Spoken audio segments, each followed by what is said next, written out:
Good evening, everyone.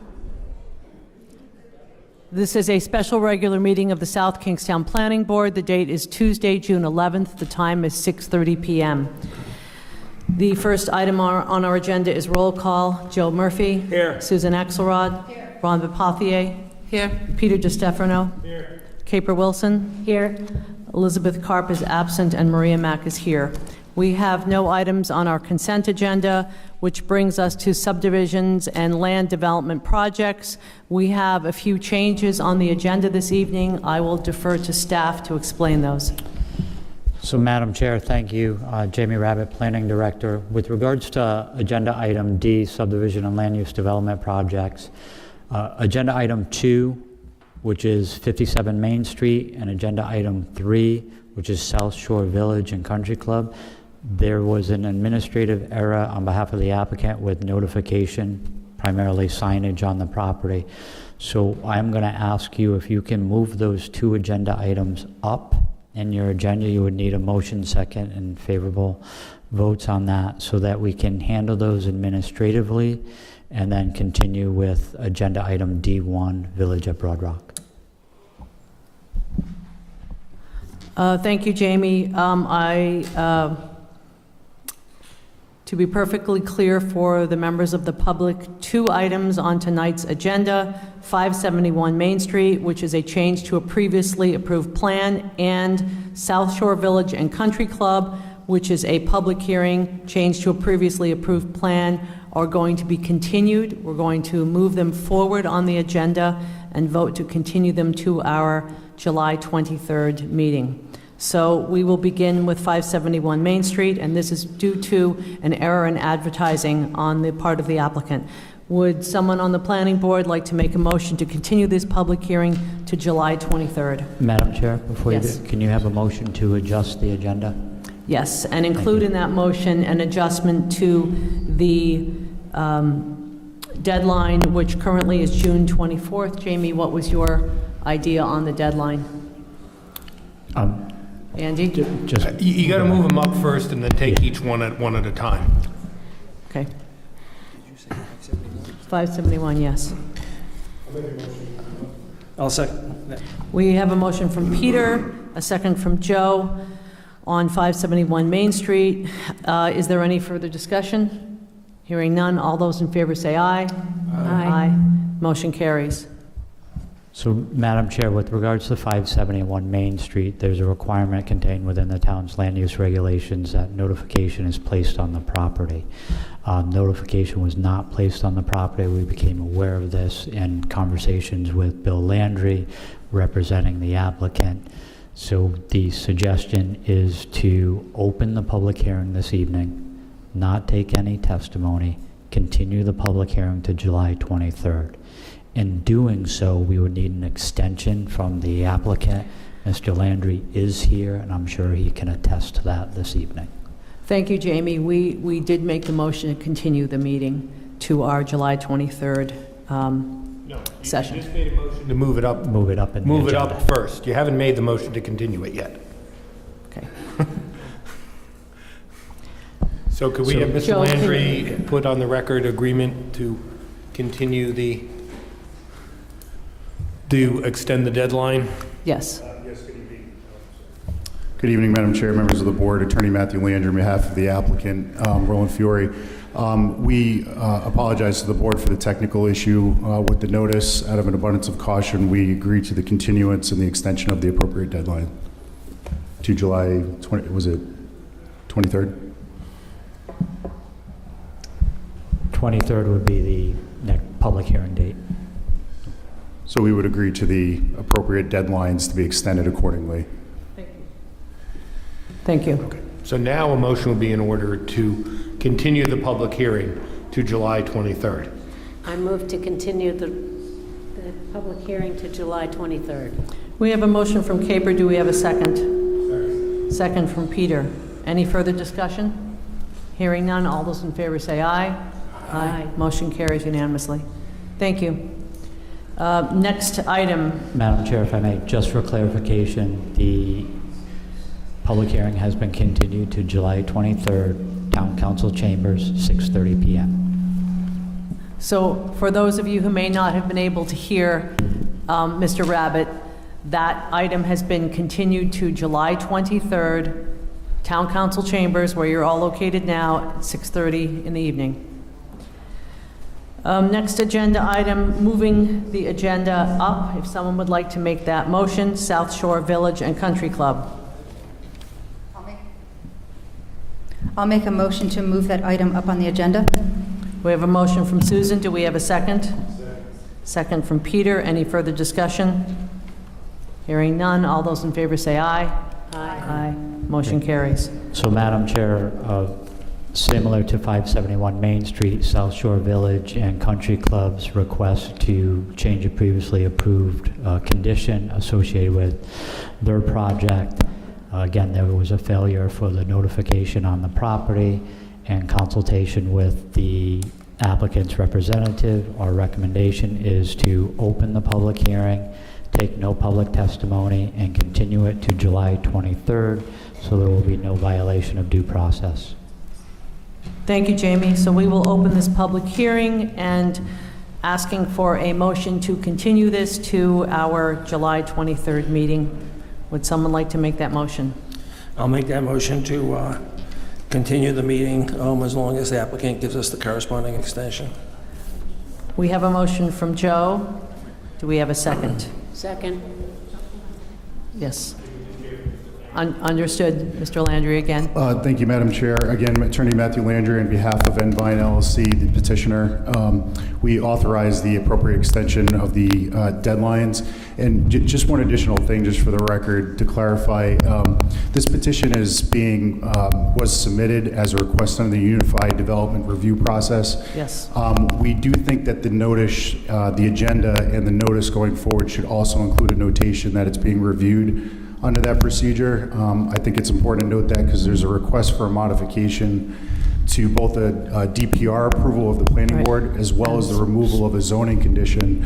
So just for purposes of clarification, I think that should be added, and we'll renotice and re-advertise to the public. I'm sure that can be easily managed. Thank you. Thank you. And again, Madam Chair, just for clarity, South Shore Village and Country Club's application under agenda item D3, the public hearing was continued to July 23rd, 6:30 p.m. Start of meeting in Town Council Chambers. Thank you, Jamie. Would someone like to make a motion to continue this item to the July 23rd meeting? And for the benefit of the public, this will be held in this room at 6:30 p.m. We have a motion from Peter. Do we have a second? I'll second. Second from Joe. Any further discussion? Hearing none. All those in favor say aye.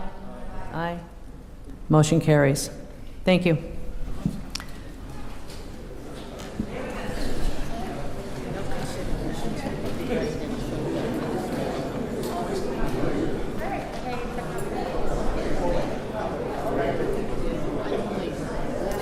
Came for nothing.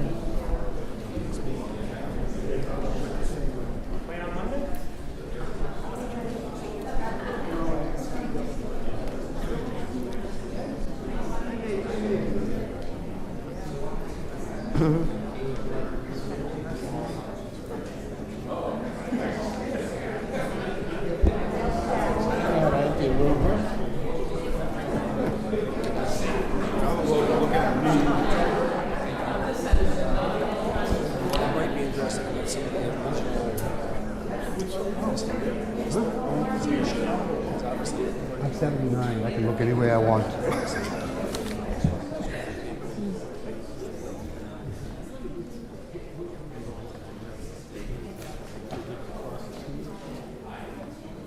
I don't think it was posted correctly.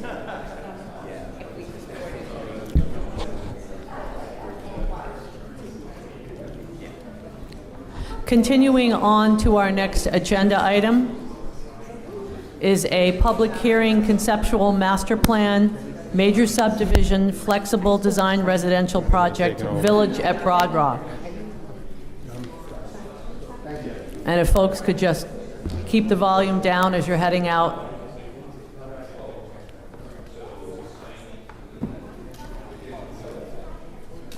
Is there anyone representing the applicant? This is Village at Broad Rock, right? Sorry, couldn't hear you. I apologize. Chair Mack, members of the board, good to see you tonight. Thank you for your time.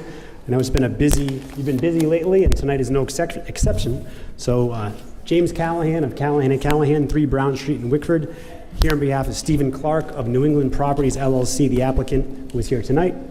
The proposal here is for Village at Broad Rock, which is for conceptual master plan approval. This is a property on Broad Rock, which is about maybe 500 yards north of the rec center driveway on Broad Rock.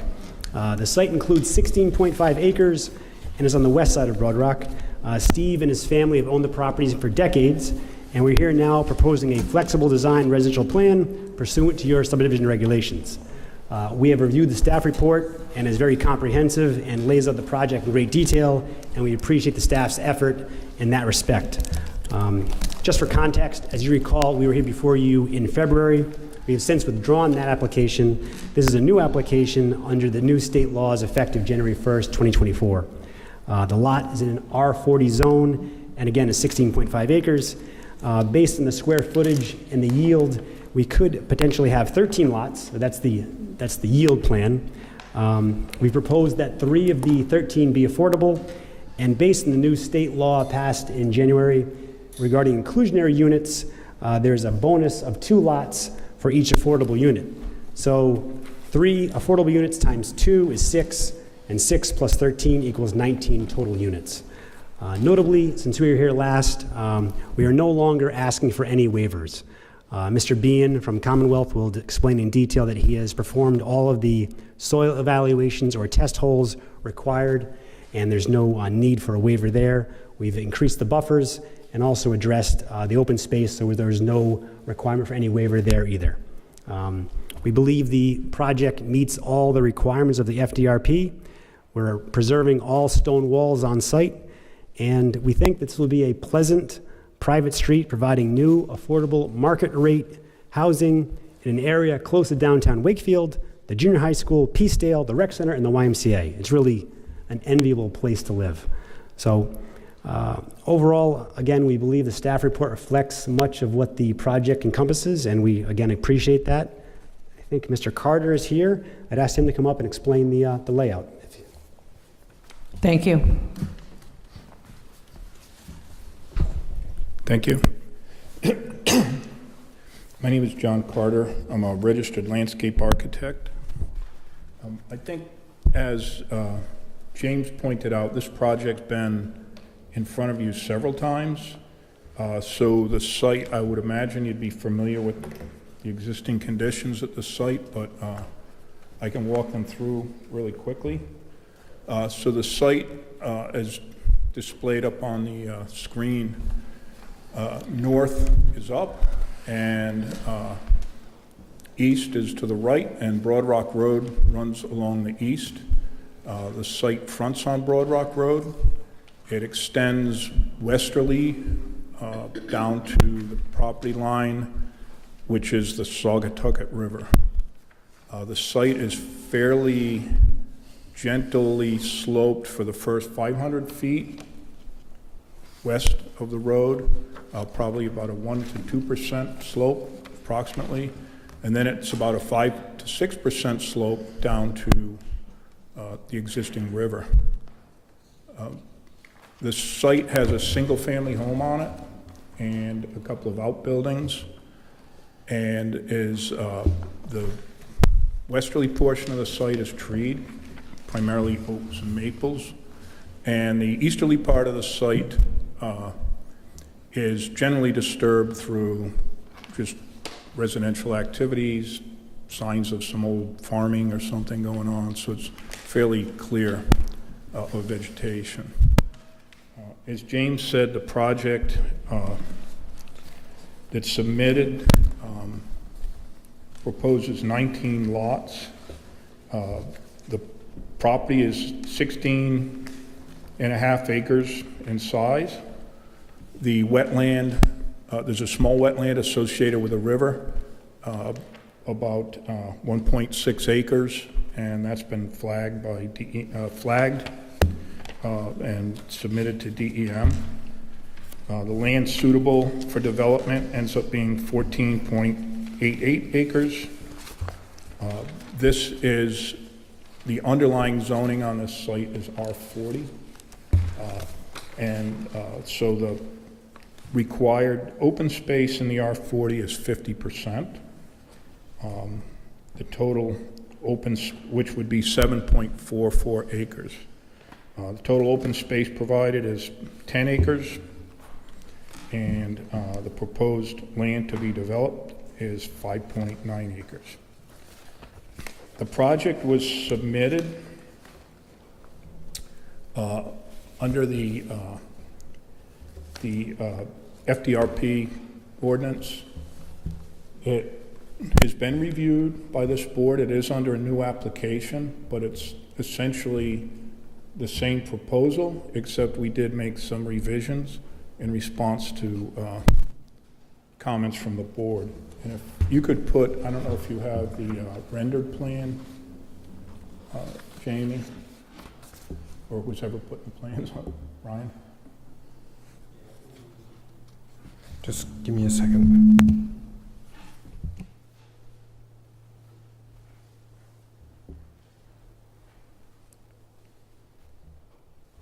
Well, we're waiting for that to come up. At the last meeting, I was told that we didn't describe how we met the FDRP. So I had explained it, and I'm going to explain it again, but please, if I'm not being clear, then just feel free to ask and I'll elaborate.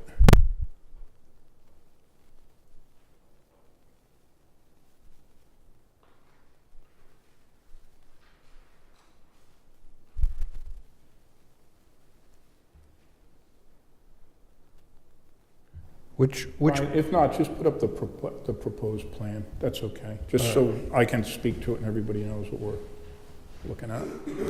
That's fine, thank you. So,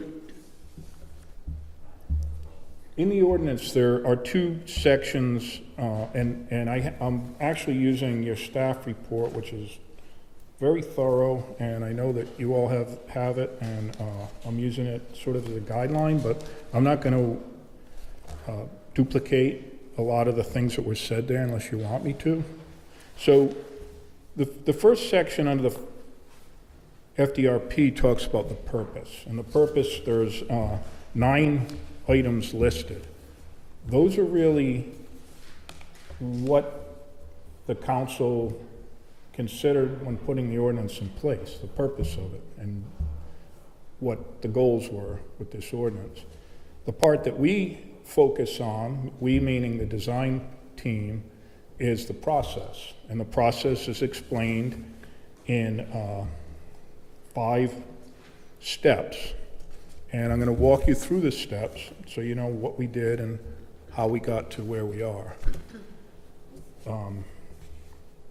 So the first step says understanding the site. So the site was surveyed, an existing conditions plan was developed. It showed the single-family home, the outbuildings, the topography. It has contour lines on it, it has property lines on it. It has a river located, and it has the edge of the wetland located. So we were able to use that to develop an overlay to really go on to the next steps. The next step is to evaluate the site context. The context is that it's on the western side of Broad Rock Road.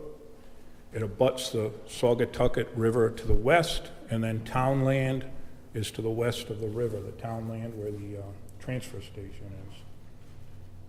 There's several single-family homes on the north property line, and to the south you can see Wood Mist Circle, which is a conservation subdivision that has its buffers of its own. And the next, so that is the context.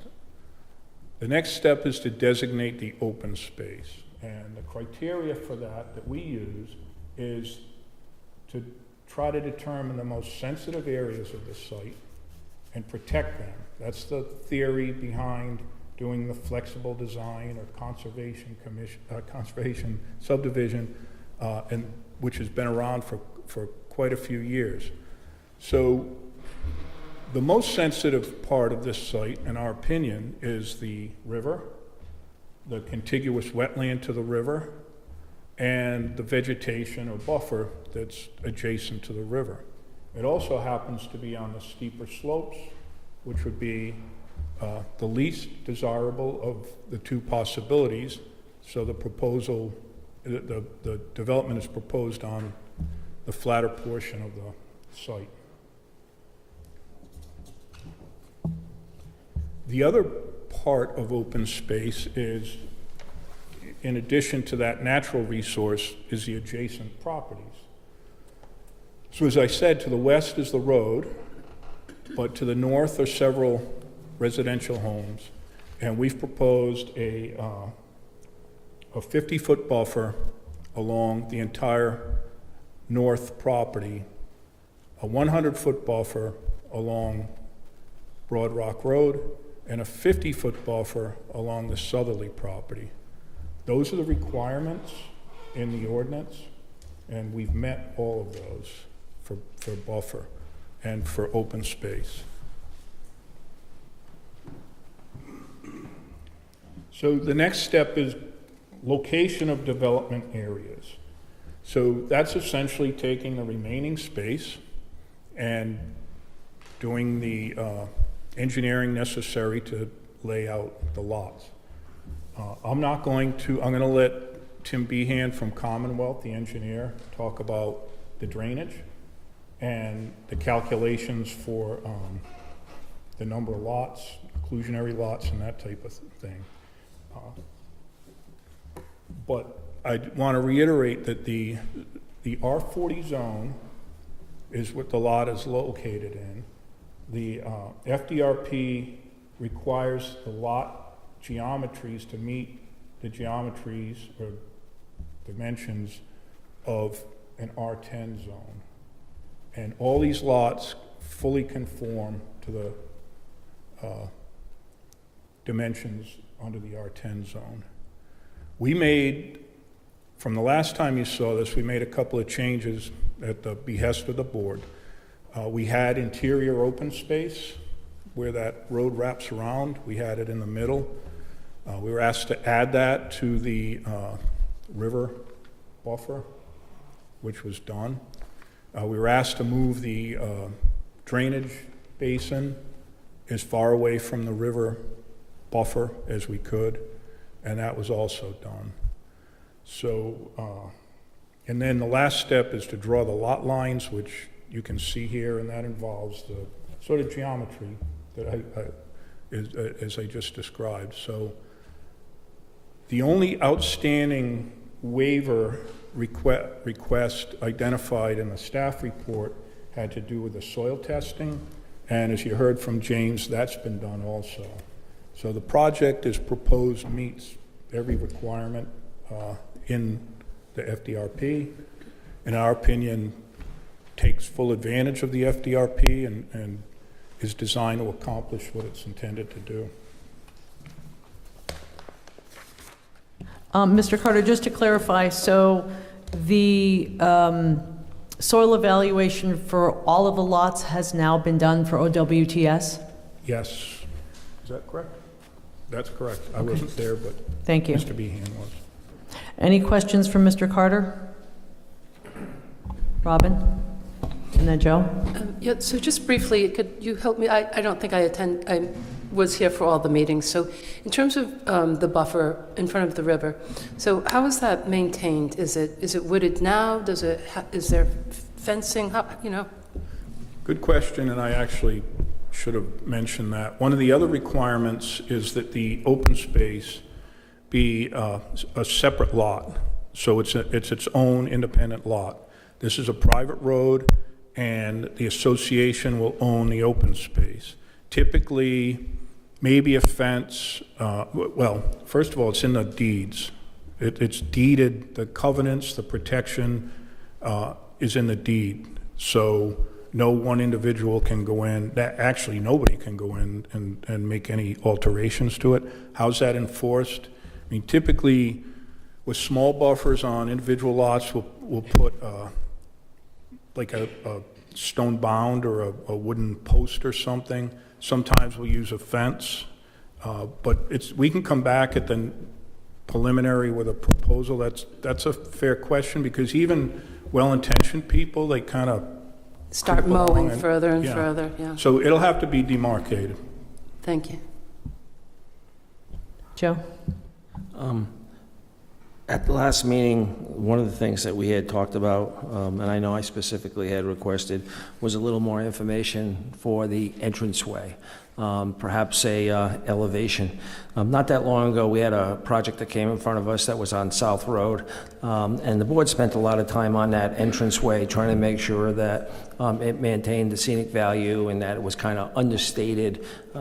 So I'm not sure if you're prepared to talk about that tonight, but an elevation of the entranceway, I consider this road similar to South Road. It's not a scenic highway, but it does have scenic value.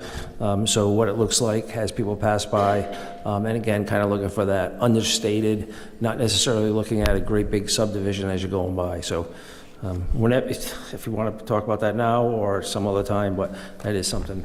You did mention that, and we talked about that too, and we kind of pushed it down the road because we were trying to get past sort of the bigger proposal. But yes, so the intention is to leave the wall that's out there untouched, and there's a 100-foot buffer between the road line and the first lot, and on that we would, if we could propose more plantings. There's some remnants, like an old orchard or something there, but we could put some more plantings in there to screen it from the road. I don't think there was really any plan to make any big lavish entrance gate or posts or anything. There'll have to be something to indicate that it's in there. But we can come back with that at the preliminary level, get it designed and put it in front of you. Okay, yeah, so if you can spend time on that, and again, kind of something that's understated that maintains the scenic value of the area. Got it.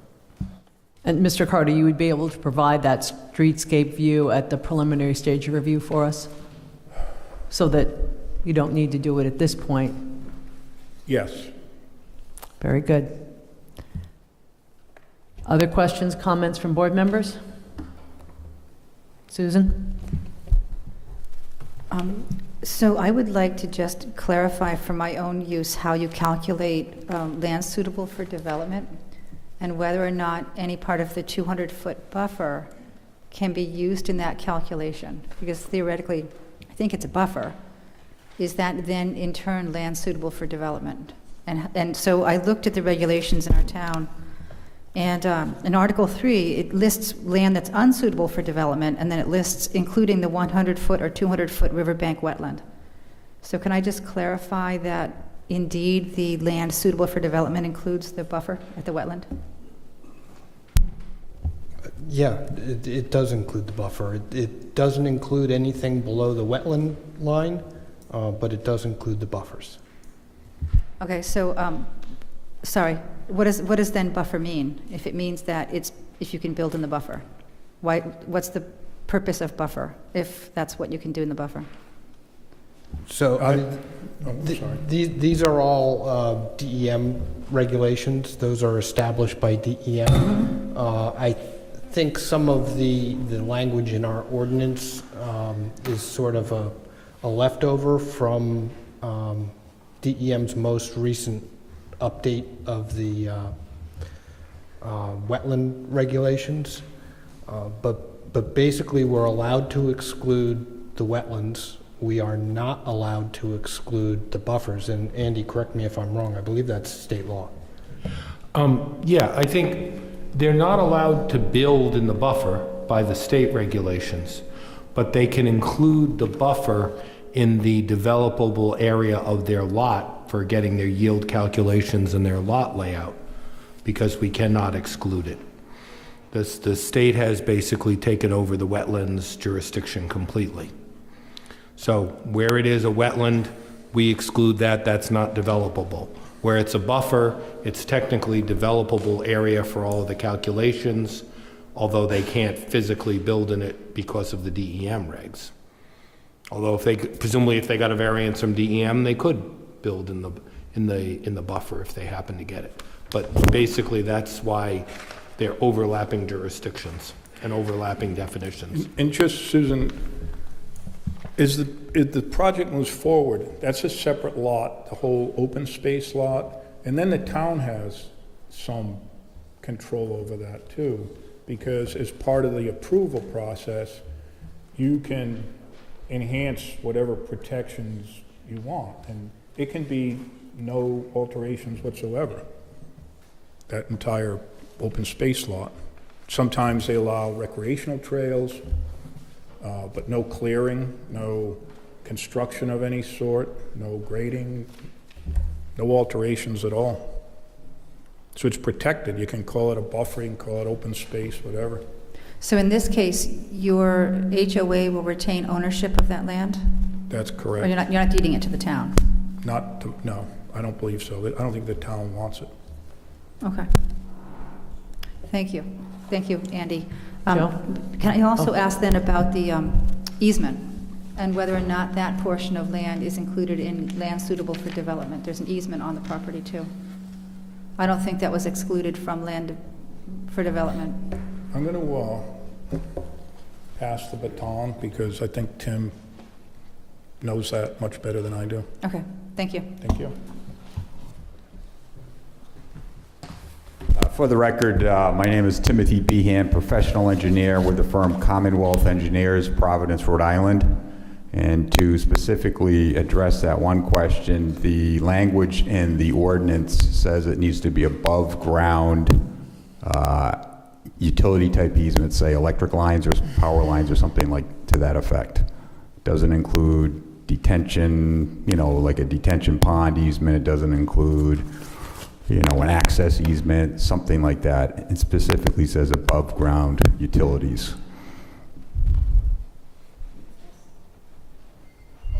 Yeah, the only easement at issue here is an ingress-egress easement out to the road.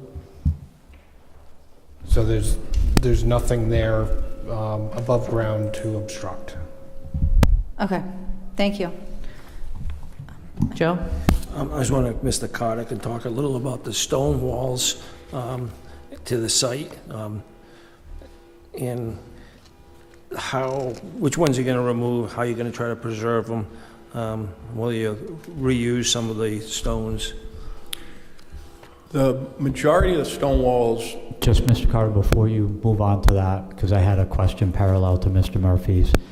Attorney Callahan said you are saving all of the stone walls. I think that is potentially an incorrect statement. I believe you were disturbing the stone walls on 5 or 6 of the lots. yeah, I don't know if they're all staying.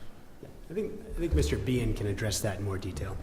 Oh, And of course, you can elect to reuse any of the disturbed stones on site, which is often something that we see. I can go through the stone walls. Is there any way you could zoom into that plan a little bit?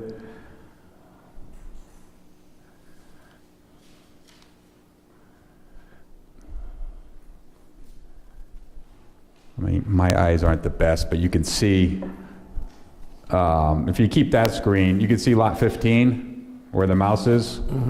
So yep, exactly. There's a stone wall there. It doesn't line up exactly with that property line, because if we did, we would have to ask for a waiver. So if the planning board would like us to line up that property line with that stone wall, it makes sense to me. But we would have to actually physically ask for a waiver, which is something we wouldn't want to do. What would that waiver be? The waiver, the ordinance states the property line needs to be perpendicular or radial to the right-of-way. Mr. Murphy, it could be perpendicular for halfway and then deviate from that perpendicular line. So Jamie, are you saying that a waiver would not be required in order to accomplish this? Correct. Okay. How about the stones between lot 17 and 18.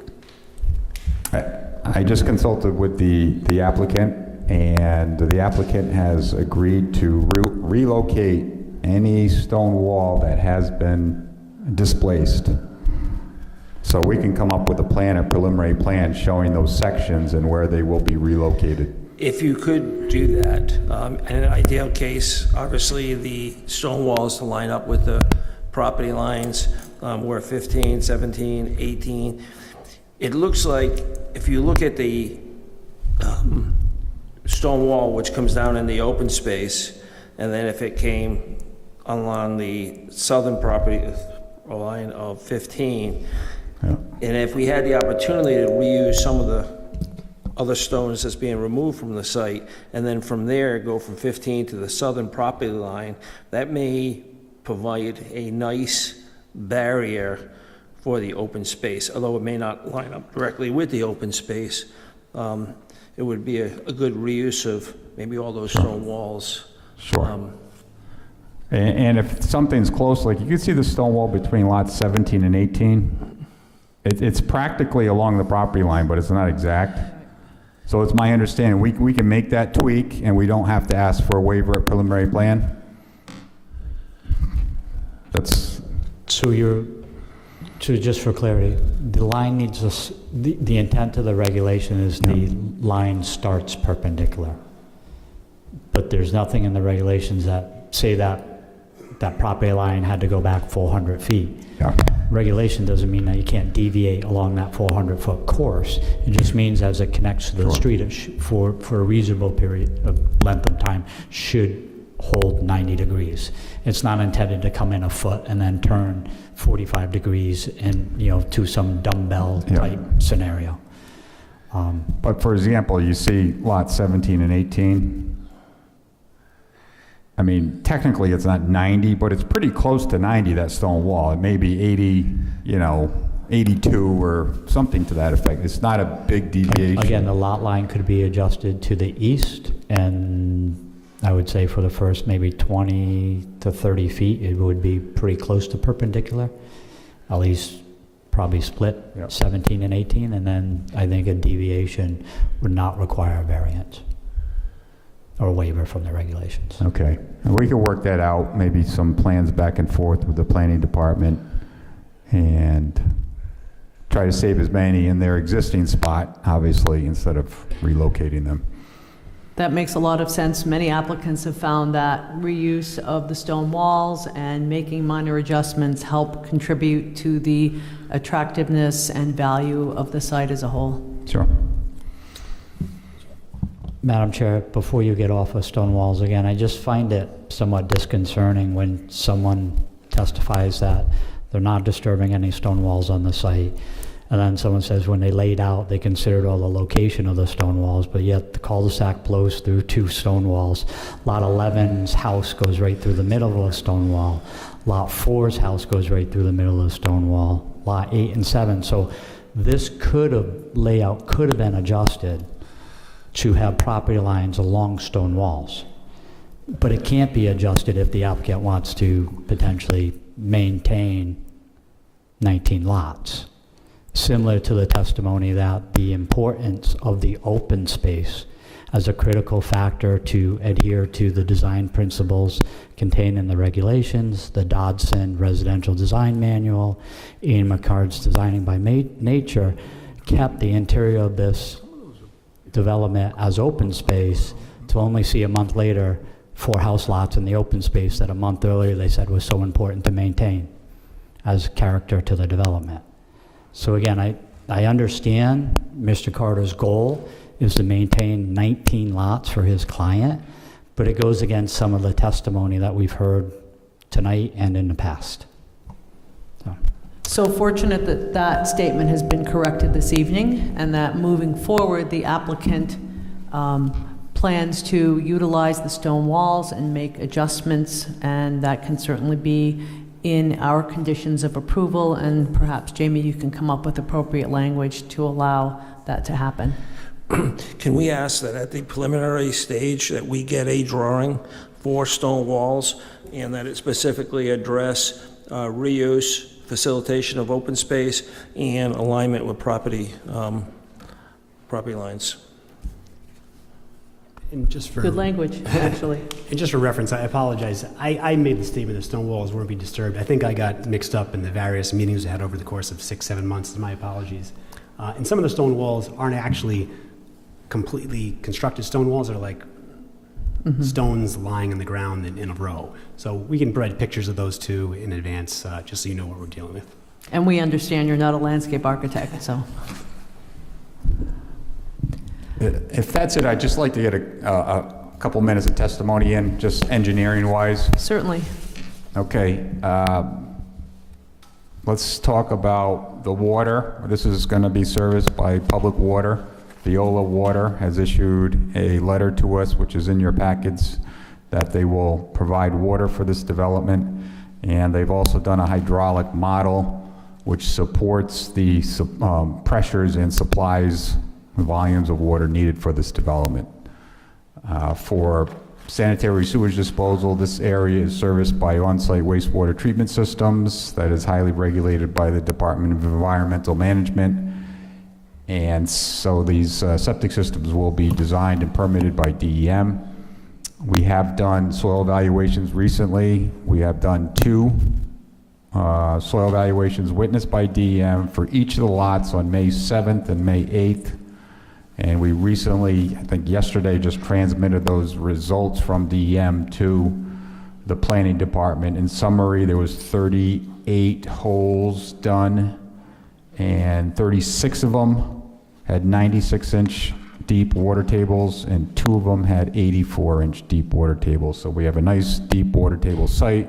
There's no high groundwater tables to worry about or design around. Access and the road's private. It has a cul-de-sac, and it is 20 feet in width in accordance with the subdivision regulations for a private road servicing less than 20 lots. Those standard details are on the detail sheet. At the TRC meeting, we talked about the proposed bioretention dry swale along one side of the road. The pavement will be sloped in one direction and lead to the DEM bioretention swale. And to get that fully into the street right away, we shifted the street center line over onto one side of the right of way, and the drainage bioretention dry swale is on the opposite side. And we have some grading details of how that would look on the detail sheet. And basically, they have the drainage swale go by each driveway, and there's going to be needed a pipe going under the driveway as the drainage goes down the hill towards the stormwater infiltration area. We've also done site distance analysis on Broad Rock Road with Beta Group, the traffic engineer, and they have confirmed that we have adequate site distance in both directions. For stormwater, I briefly touched upon that. We're promoting infiltration as close to the source as possible with the bioretention dry swale along one side of the road, which travels downhill towards a low spot in the bend where the drainage will go under the road towards the stormwater infiltration basin, all of which will be designed in accordance with DEM's latest stormwater regulations in the town's ordinances. In summary, that's about it for engineering at this point. Thank you. Any further engineering questions from board members or stormwater? I had a couple of questions. Seeing as you need to comply with the DEM regulations, but we, from a practical perspective, understand that the 100-year storms are actually occurring much more frequently. A couple weeks ago, we had 6 inches of rain. It's really more like a 10-year type of incident. Can you explain how your design can speak to a more frequent and higher storm level, regardless of the fact that DEM's regulations may not be consistent with Yeah, so our DEM for this area, 100-year storm varies throughout the state, not by much, between 8.5 inches in a 24-hour period to 8.7. So it's rather a large storm for a 24-hour period. Yes, we've had some intense 6-hour downspurts, and the type of model DEM makes us do is called a Class 3 distribution, 24-hour storm. It's very technical. That is the regulation for design. How it's going to perform under these other storms, I mean, I could throw any type of storm into a model and tell you how it would react. But, obviously, if you beat that storm with a greater intensity, say we had a 500-year storm, there's going to be more water everywhere. And can you give us any indication of, in your design and thought process, if you have created anything within your design or have any ideas as to how to properly protect the river, which I'm sure you understand the status of the Saugatucket River in terms Yeah. of? The Saugatucket River is classified as a warm water fishery, and it also has the 200-foot setback. By DM standards, they would like to see a 200-foot buffer there, which we've had provided. It is generally treed. There's a couple just footpaths going back there now, and we plan to keep that entire 200-foot setback in the open space. And it's a protected area. Even if the HOA wanted to cross that line, they need to get a DEM permit to do that in the future. So it's a regulated buffer, 200 feet. Anybody who wants to do anything in that area, you need to submit an application to DEM. Thank you. Anything else, board members? And yes, go ahead, Susan. I think mine might be more for I think my question might be for Mr. Carter instead, but it also, in the same vein, is talking about, hey, Joe, could you turn off your mic? In the same vein as talking about the walls, could we talk about the trees and the other natural features on the property also? I would like to talk about that now, if that's possible. Sure. Just for the record, I never said that the stone walls on the site were going to remain. I just want that understood. It's all on record. I've never said that. Why would I? They go right through the middle of the lots. Thank you. Go ahead. Could we also talk about the trees? I think there's an orchard on this property, and I would assume there's some nice mature trees mixed in.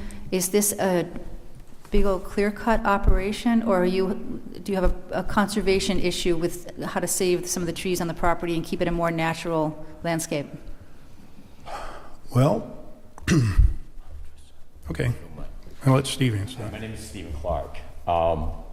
First and foremost, if you walk the site, the orchard is only up front. There's a handful of trees up front in the orchard, and I think most of those trees would fall in that open space, and you can see them delineated already. Those will remain in place. What we're hoping to do is take individual lots as we design the septic systems, and we'll come up with a clearing area. And our intention is to hopefully have a no clear area along the property lines to preserve whatever trees are in the property lines between each individual lot, so that the lot would not be clear cut from one corner to the other corner. And that's would probably be the basis. Keep in mind, the open space we're going to leave just the way it is, except for the storm drainage. And these are small lots, 10,000 square feet. So we'll have to designate, after we design the septic system, where the trees area will remain.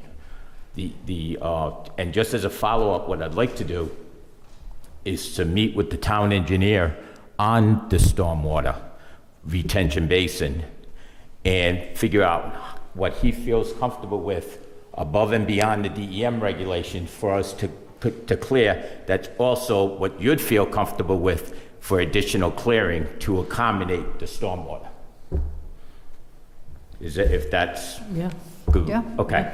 And if your intention is to save as many mature trees as possible and to leave as much vegetation as possible, then I'm super happy with that answer, so thank you. We will designate each lot a no-clear buffer along the property lines each way. And the last thing that I'll discuss here, and then I'll sit down, is the demarcation. Our proposed plan was to put 4-foot posts on the corners, and the back corners to designate the open space so that people know these things.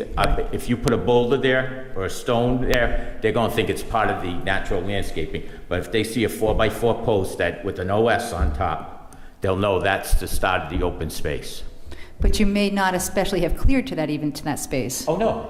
We will not clear. That will be contained in our no-clear area, but it will prevent anybody from even doing maintenance beyond that point, if they want to clear out below the trees. Yeah. Thank you very much for your answer. Thank you.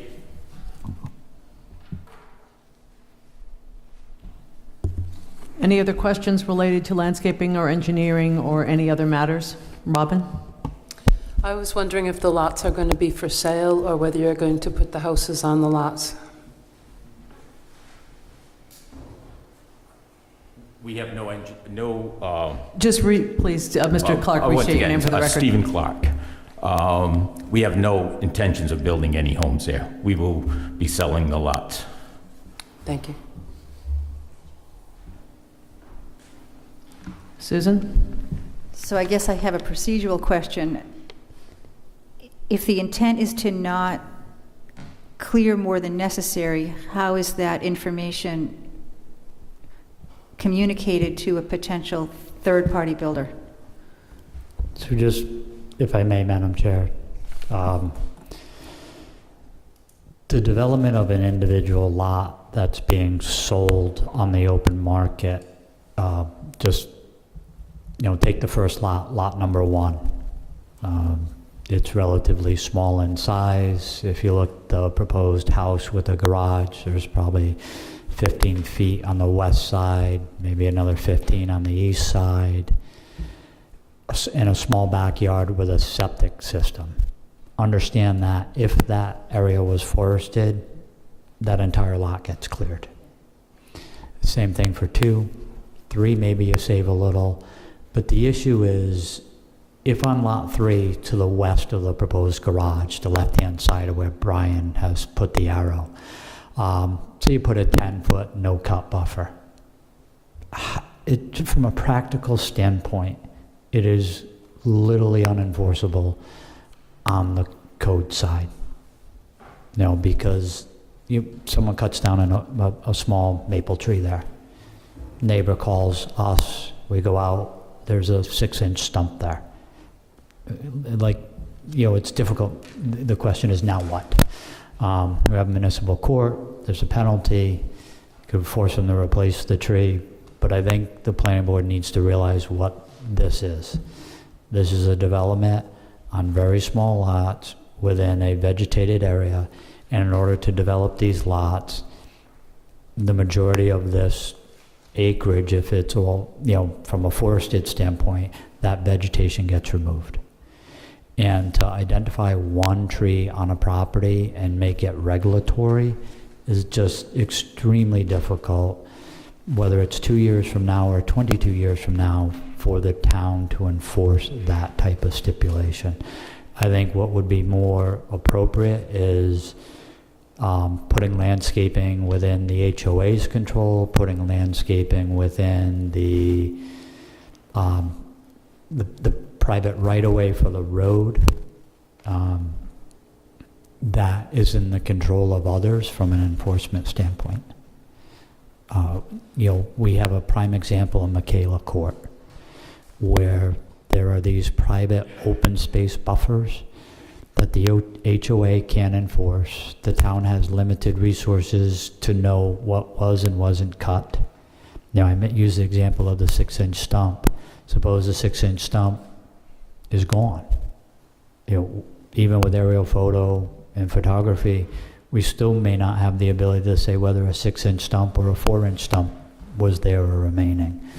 So I think your best that is to protect the open space in a stringent manner, require landscaping that you want to see, but understand that developments of this type, in most instances, these lots are cleared. And then the individual owners replace landscaping on an individual basis based on preference. That may sound like a harsh or tough response, Susan, to your question, but I think it's just the nature of this style of development. Thank you. And that does clarify that despite the intentions at this time, there's no system for keeping the spirit of that alive during construction. Again, they're showing typical layout to determine feasibility.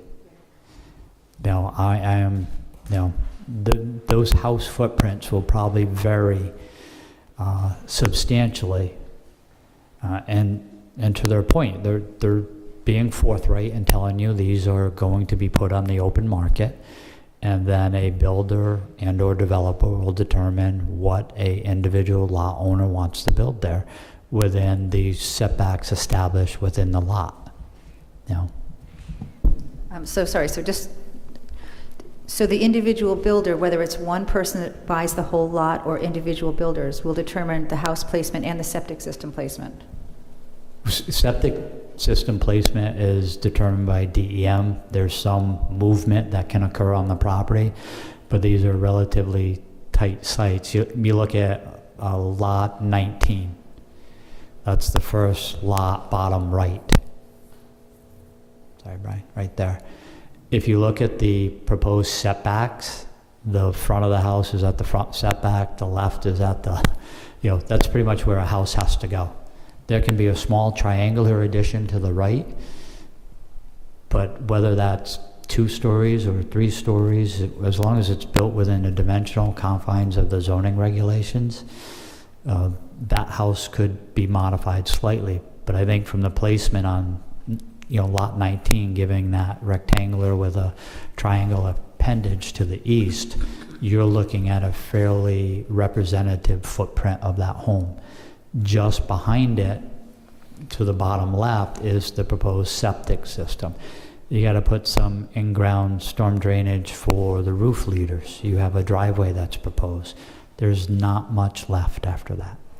So the bottom line is that the decision of the location of these items and the trees that are cut won't be made by any of the gentlemen who are in this room?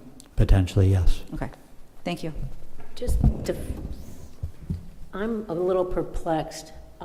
The density takes into account 3 affordable units. How is that provided for in this style of development? So and the council can correct me, under the incentive clause that we have, the math was 13 lots and 3 of those would be affordable. Prior to July 2023, the inclusionary zoning aspect under the legislator gave a 1-for-1 bonus for every affordable unit. So the math would have been 16 lots maximum. The changes in the legislation give a developer 2 lots for every affordable unit they supply. So they got a 2-lot bonus for every 1 affordable they give, Gaber, which gets you to 19. I understand that, but if they're selling the lots to builders, who's going to acquire the lots that... So there's it's a very good question. Good question, yes. So I'll just go through. Under the comprehensive permit process, there's a proportionality clause. And you're not really seeing it at this phase because this is really the zoning and density phase of the layout. But when we come to preliminary plan, the applicant is going to have to show which lots are being proposed to be affordable. They kind of can't be across from each other, and they can't be the smallest lot within the development. They also have to show you representative architecture for the entire development, so that you don't end up with a 1,200 square foot cape Yeah, and this is not necessarily an example for this development because these are, given footprints and setbacks, these are probably in the 12 to 2,200 square foot range. But all the affordables can't be 1,200 square feet and all the market rates can't be 2,600 square feet. They have to be very similar in nature so that when you drive down the street, no one can pick out which one is a market rate lot and which one is an affordable lot. So that is the burden on the developer, and it gets to be proportionality. So if there are 3 affordable units and 13 market rates, it'll be roughly 1 for 4. So they will have to build for every 4 market rates, 1 affordable. And if they try to pull the 6th building permit, they will not be allowed to until they bring that affordable unit to the marketplace, then they can move forward with the next batch. But they're selling vacant lots. They are. So buyer beware. So here's the wonderful thing. If they sell 16 house lots at market rate and 3 affordable, understand that building permits get issued in essence at 4 to 1. So if someone builds 4 market rates first, and then no one builds an affordable, and you own a lot that's market rate, and you want to build on it, you are beholden to someone to bring an affordable unit to the marketplace before you can build.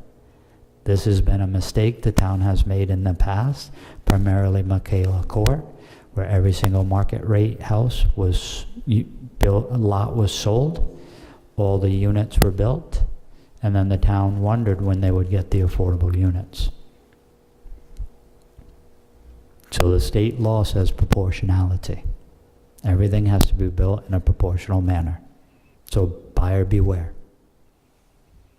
We will do our best to make sure the approvals state that the Mylars in bold print within the lots reference that proportionality factor. Can I just clarify, it's the building permit or it's the occupancy permit? They Which have is to the be 4 to 1? available for occupancy.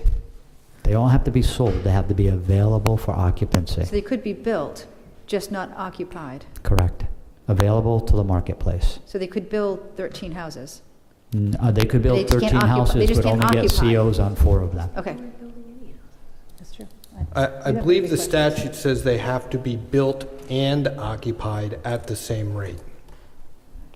So, I was going to ask Mr. Callahan or whomever in his team was going to address the affordable units, but with the legislative changes that now give a 2 for 1, and this board's interest in affordable housing, what does that actually mean as far as percentage versus the number of lots and what the percentage is when you calculate the affordable units? Because it doesn't appear to be 25%. Mr. Clark? No, and when you take into consideration the bonus. Exactly. Oh, Ms. just Clark, restate your name for the record and then Sorry, please continue. Stephen Clark again. When you take into consideration the bonus provided by the state legislature, we have 3 affordable lots over 19, and I'm guessing that's around 17%. Or 14, right? And we understand that that's something you need to comply with, but again, just thought I would point that out. In our quest to increase the affordable housing in town, changes like this do not help us. So I think, if I can, the good news is, depending on what has happened at the legislature this week, the last version of the bill, the inclusionary zoning, did go back to a 1-to-1 ratio. So this may be a brief interlude with the 2-to-1 ratio. They're here, they're vested, but going forward, it looks like the inclusionary zoning will be back to 1-to-1 on the ratio. That would be helpful. Any other questions, comments? Robin? So I'm curious as to who gets to build the affordable house. So let's say enough houses are built and enough people have made their profits, and now another house has to be affordable. How do you find someone who wants to build that? Well, first of all, how do you find someone who's going to buy the lot?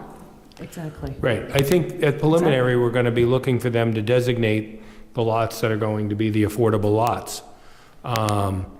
So that we've got that, so that we do know that issue up front. It's not going to be, oh, everybody owns it and someone's stuck. They need to designate that as part of the plan. They should be identifying, at the very least, a monitoring agent, and hopefully they'll be identifying some source of, some agency or nonprofit that would be pursuing those lots and building the affordable units. I'll just, and that was actually going to be my question relative to the affordable housing. I'll just make a comment to the applicant that the town and the Affordable Housing Commission has heard from several nonprofit organizations looking to work with lot owners or developers such as yourself to work with them to build the affordable. So just make that comment, and if you have interest in that, you could possibly talk to Brian, who facilitates the Affordable Housing Commission. If there are no other comments from board members, this is a public hearing. If there is anyone who wishes to speak, please come up to the mic and state your name for the record.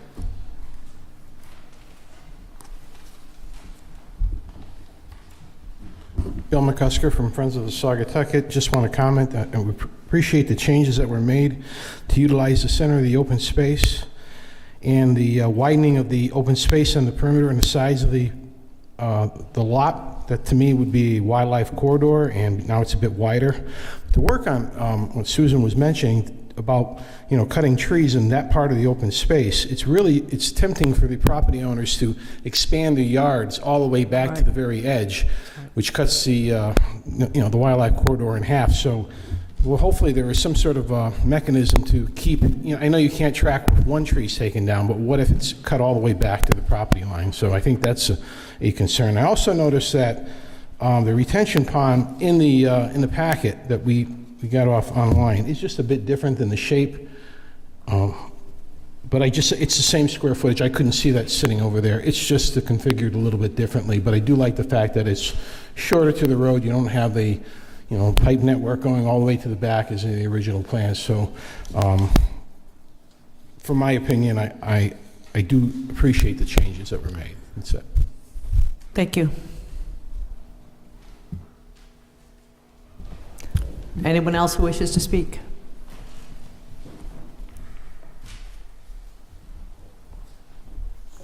Good evening. My name is David Webster. My wife Marilyn and I have resided on the property to the north of this proposed subdivision for 38 years.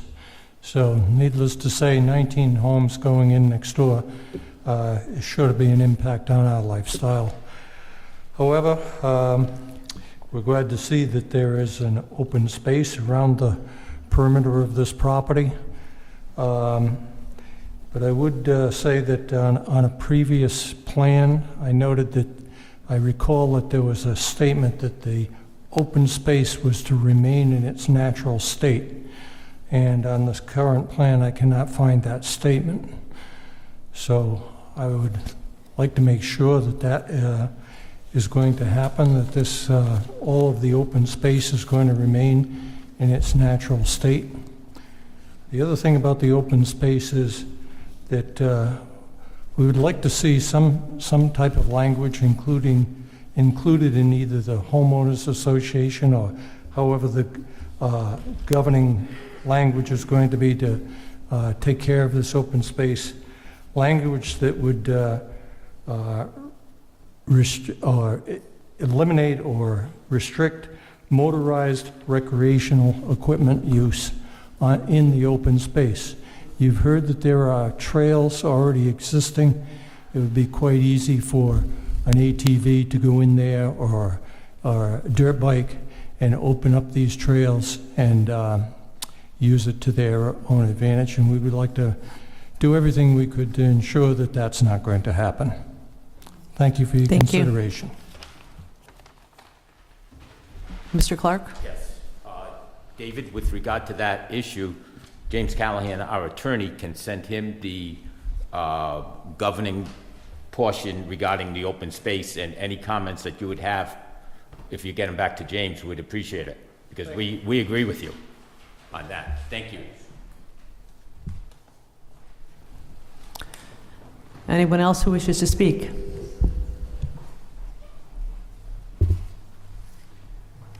I'm Carolyn Griswold, and I own the property to the south and towards the river.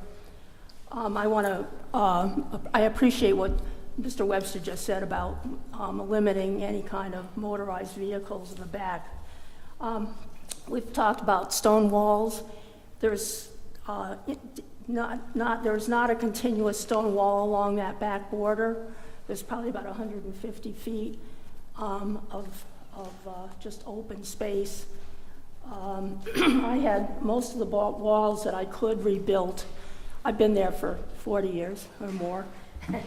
And, but there are certain spaces where I had horses at one time, and there's fencing, and the fencing's pretty much broken down. So I would very much appreciate having some sort of brush or natural brush borders put in that area, and most of it would be sort of to the south of the stormwater filtration area. That's probably the part of the fencing that's open, and it's quite open in that area. And I also am worried about the runoff after the last storms we've had, where my driveway has 5-inch gullies, which I've never had in 40 years. The amount of rain that we're getting in the last few years is overwhelming, and when you look at the amount of driveways and asphalt and so forth that's here, I'm wondering if this is going to be sufficient, and whether I'm going to have water all over the back of my property. I guess you probably think I'm not.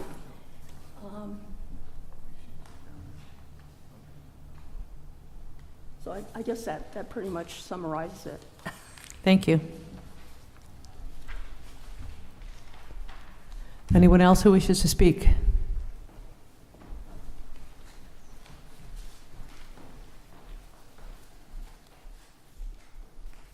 Hey, my name is Raymond Lang. We're residents of the 15 Wood Mist Circle, which is just south of the development. And I know we've talked about the open space staying natural.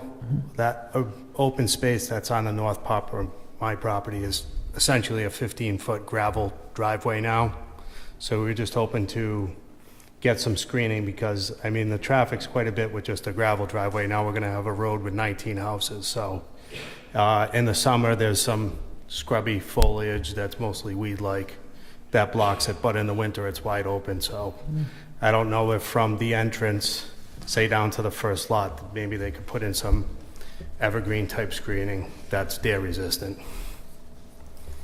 Can I just clarify? So the easement portion, which is right along that southern property line, that's now not vegetated?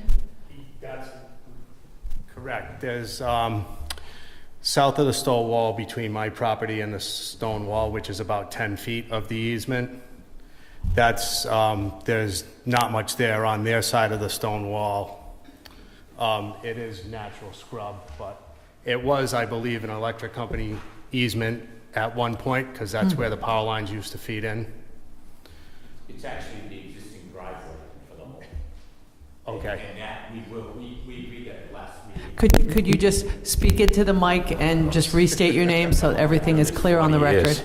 And I'm sure Brian can use the cursor to Yeah, once again, demonstrate. our name is Stephen Clark, and it is on the north side of the wall. Right at that location is the existing driveway that goes into the house. And we agreed at the last meeting, and we'll agree at this meeting, we will have a landscaping plan to fill that in with acceptable trees that John will have to pick out, but it will fill in that driveway. And it's the gravel driveway for the existing home that's being taken down. Very good, thank you. Is there anyone else who wishes to speak? Go ahead.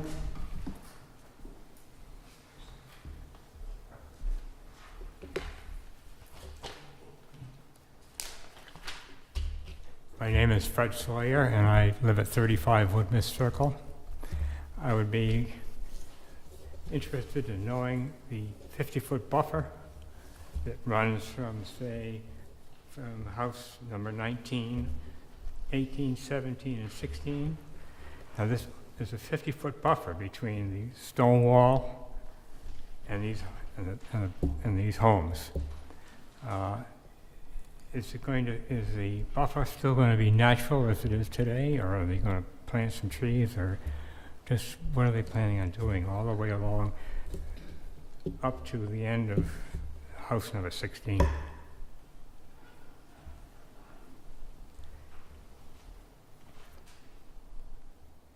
Because like Ray that has just spoke, his house is right up against the stone wall, and so is ours. Excuse me, once again, Steve Clark. Yes. That was a different situation that we just talked about. There's an existing driveway and there is no vegetation. In the areas of 16, 17, 18, and a portion of 19, we're proposing to just put permanent bounds in so that people know where the back of their lots are, and that will remain as a 50-foot vegetated buffer, just the way it is today. Okay, thank you. Thank you.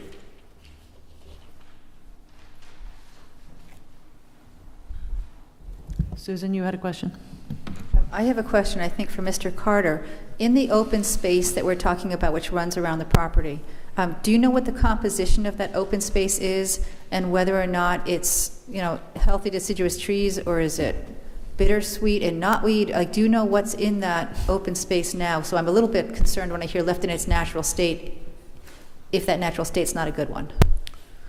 Can't answer your question. Excuse me, I can't answer that. It varies all the way around the state site. Probably a little bit of what you described. There are some cedars in one area on the south.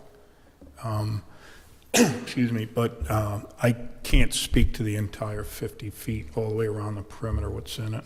The intent is to leave it and allow it to grow, but continue to grow. Yeah. Madam Chair, as it relates to, we'll say, modern open space management plans, typically you're seeing a language added to the terminology associated with left in its natural state. We are susceptible to hurricanes, pest infestation, where a healthy forest needs some type of management, whether it's the removal of deadfall after a storm event, whether it's, if you go to areas in western Rhode Island and eastern Connecticut, you'll see hundreds, if not thousands of acres suffering from the gypsy moth infestation of about 8 years ago. Even along 138 in South Kingstown, specifically in West Kingstown, where you'll see large oak trees just off the state right-of-way that are in various states of distress. So typically a modern plan would allow for removal of deadfall and the management of invasive species, whether it's multiflora rose, bittersweet. It doesn't give them carte blanche to, I'm a homeowner and I went behind my property and cleared all the bittersweet out. That can only be done within the language with a plan and approval by the administrative officer. So there's a process, but it does allow for some management aspects. But it's not just for we get questions, Brian usually fields them, of, it's getting pretty thick behind my house and I used to be able to see, some of the horizon. Can I go clear it? Those are evaluated to see if they're associated with invasives versus someone's aesthetic opinion of what they want the open space behind their house to be. In most instances, those requests are denied. And Jamie, are you suggesting that perhaps at the preliminary stage of review and as part of the landscape plan that an assessment could be made and provision of a management plan that the homeowners association would need to follow as part of their maintenance? I don't know if it's a formal management plan or just the ability of Mr. Carter. I've been on the property. There are some areas that have some invasives. It's not to the point of being catastrophic and taking down existing vegetation because those invasives are have a larger canopy than the actual tree. But again, as you clear this site, all of those edges are susceptible to invasives coming in because of soil disturbance, and you're also changing kind of the microclimate of that growing area, you know. So I So is think it that can a be, yes? I think it can be addressed kind of in a blanket statement and evaluation. I don't think it goes to the facet of a full-blown analysis management plan. It's just the structure of if it occurs, how do you manage it, and does the conservation easement properly address what can be done and what can't be done, and what is the process to do that? You know, we could, again, I'll just back, you could go out there tomorrow and Mr. Carter and I could agree there are no invasives on the site, so you don't put language in the easement, and 5 years from now, there's a request to remove it, and it's restrictive in nature, and you can't even remove bittersweet or multiflora rose or, you know, knotweed. So. Thanks, Jamie. Is there anyone else who wishes to speak? Any additional comments from board members or questions? Madam Chair, just one follow-up on the open space monumentation and markers. Specifically in this town, the 4x4 posts tend to disappear in various occasions, non-daylight hours on multiple sites. So we, along with the take on the village at Curtis Corner, given the nature of these, have asked for more permanent markers in the form of a landscape boulder or a granite monument. I think the village at Curtis Corner was very diligent on oversizing their monumentation for open space, but I think there's somewhere between a Mirstone and a 4x4 granite block that could be done.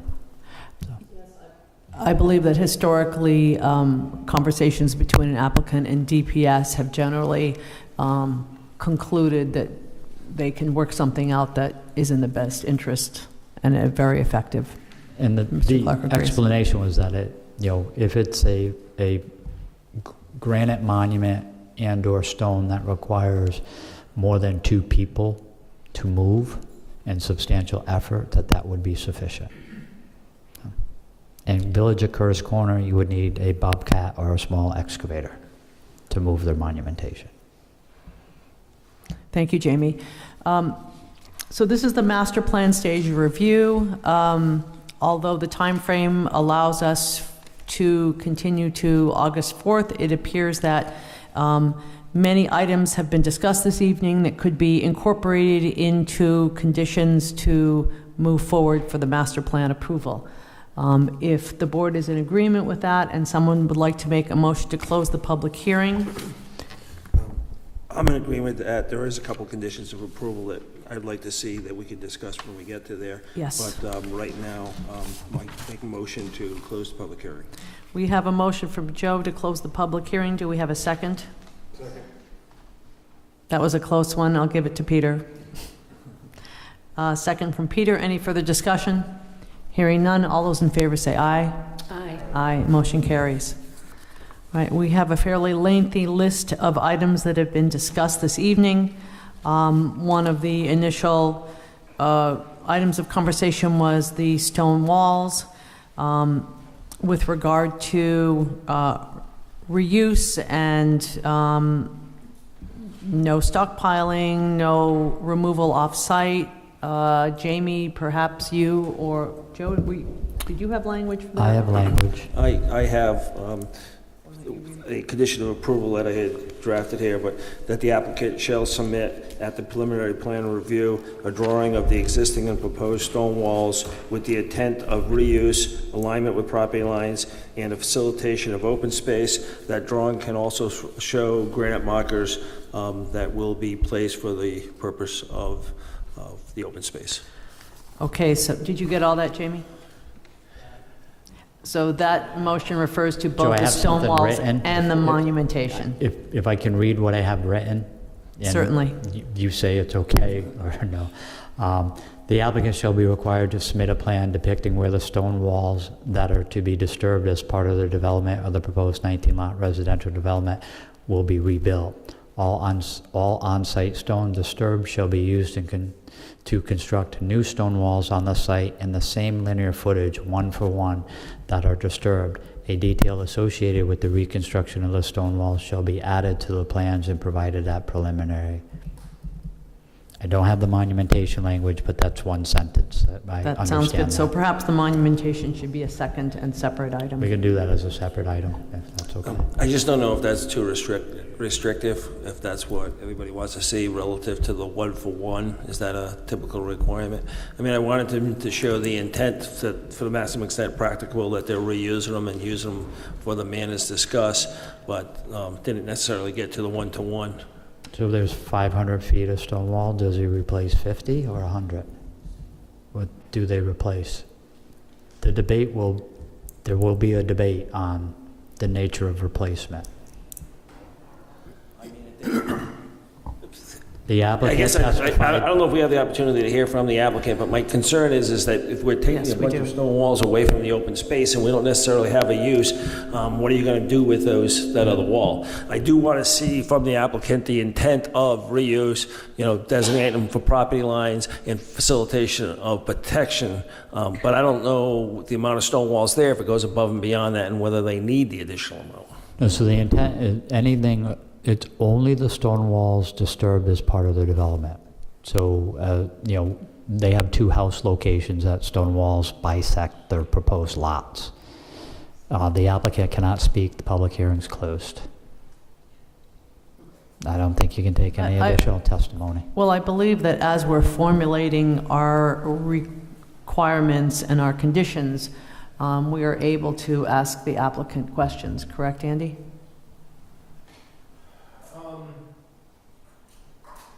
Once you've closed the public hearing, I mean, you're not supposed to because you're giving them another opportunity to talk, and then if other people want to talk in response to it, so you really should consider the public hearing closed for this stage, unless you want to reopen it completely. Well, it makes it easier. It seems as though the applicant is willing to comply and agrees with our concerns, and moving forward to the preliminary stage, it would make sense to have the conditions as clear as possible. That's my own So, Madam concern. Chair, the applicant, based on my notes, testified to the fact that any disturbed stone wall will be replaced on-site in kind. There's somewhere between $3 and $4 million of real estate at play. Yeah, but they also said that some of the stone walls are like rock piles on the ground. So are we asking It- for It's replacing 6 in inch? kind. So if yes, that's why I asked, recommending that a detail associated with the reconstruction of the stone walls be added to the plans. So there's clarity there. If it's to your point, Peter, if it's, a 1 foot wide, 2 foot tall rubble wall, no one's looking for a masonry set, tri-laid stone wall with an A side, a B side, and a 2-degree banter. It's in kind for what is there. So asking for a plan demonstrating how they plan to manage this is not unreasonable in our conditions to be presented at preliminary. It is not staff's intent to say if you have, we'll just use 500 feet of 1 foot tall stone rubble walls, 2 feet wide, that you are now rebuilding 18-inch tall, 2 feet top, 3 foot bottom stone walls laid by a stonemason. It's, replacing what's there. And again, the 1-for-1 could be if you have 20 tons of stone, what can you replace with 20 tons of stone? It's just, from my perspective, if someone's removing sufficient linear feet of walls, there shouldn't be a discussion. Now, just say an example, Peter, there were 500 feet of beautiful stone walls, and someone says, well, I'm replacing them as driveway entrances.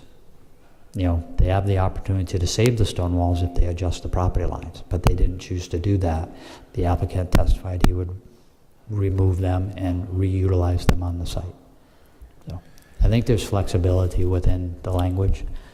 Yes, I think a combination of flexibility and practical application. It seems as though the applicant understands what we're after and wants to ensure the value of the property as well. Chair Mack, we will document the stone walls and provide a management report as to what we'll do with the stone walls at preliminary. You know you can't speak, right? I didn't think I was really testifying. Can we move on to the monumentation? DPS will work with the applicant to provide appropriate monumentation as discussed relative to the open space areas, unless you have any additional language, Jamie? Just bear with bounds.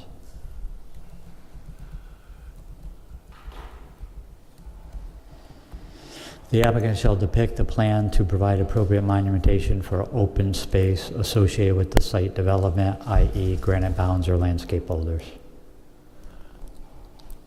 You can say in consultation with DPS. Yes, I think that's always helpful. Go ahead, Susan. Do we also need language to indicate that this monumentation and these setback and these buffers will be in the HOA materials and in the permanent deed? Is that We do built that in? as a matter of course.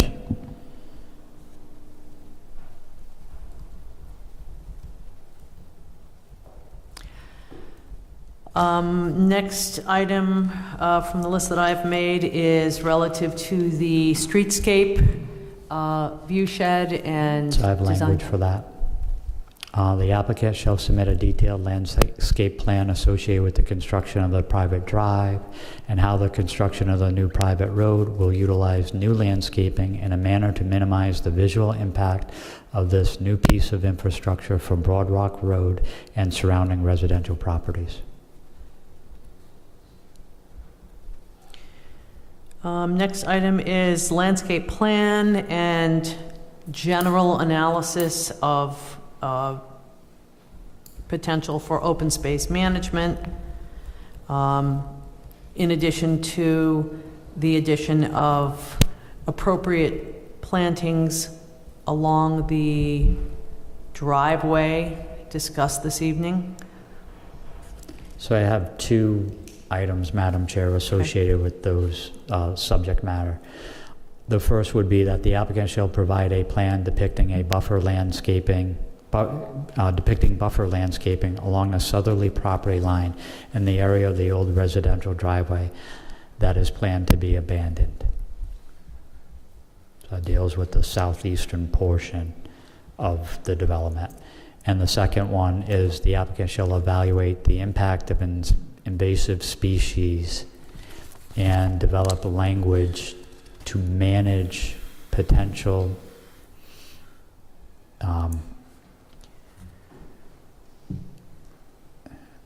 I don't want to say manage potential management of the invasive species, but develop the ability to manage any invasive species encroachment within the open space. So it's basically a brief evaluation and a structure to be added to the HOA language to allow invasives to be managed. So if an evaluation now showed that there are large sections of invasives, does that also include removal at this point and replacement with native species to then start filling in that buffer with something after you've taken the invasives out?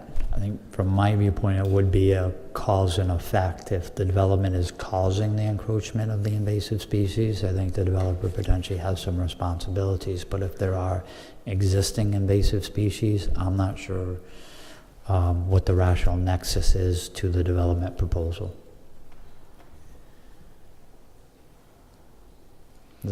Sorry, I'm thinking back to a previous project which was very similar to this one, where the site was drowning in bullbriar. And we had that developer take out all of that bullbriar and potentially replace some small trees that had been killed by that bullbriar. Is that not a thing? But because that was part of a a buffer and visual aspect of the project. I think without evaluating, I guess I meant the buffer, not the open space. In the buffer that runs along the property line. there is no buffer around the property line. There's open space around the property line. Okay. That's the difference. I think in that prior development, they were using a portion of the open space as their buffer credit for the development and its impact on abutting residential properties. So their ability, and just take a moment. When someone's saying existing vegetation is my visual buffer, and it's a kind of a regulatory requirement to either have a visual buffer or install a visual buffer, in order for someone to take credit for that, that buffer needs to be sustainable. So if the buffer they're trying to take credit for is all bittersweet, we know without controlling the bittersweet that the tree canopy will not potentially survive. So as part of that, it would be removal of the bittersweet to give them credit again for the canopy they're trying to utilize as their buffer. I don't think we have that same scenario here. Even devoid of including it in any motion, you still have the ability to evaluate it at preliminary. The primary criteria for master is setting density and the majority of the lot development characteristics, the layout. So I think it's something we can reevaluate with more detail. Next item is the applicant has agreed to delineate on the preliminary plans areas that are no-cut areas / buffer areas. In addition to this, it's often very helpful to specifically define the limit of disturbance, because when you get other builders, property owners, that's when communication can be lost.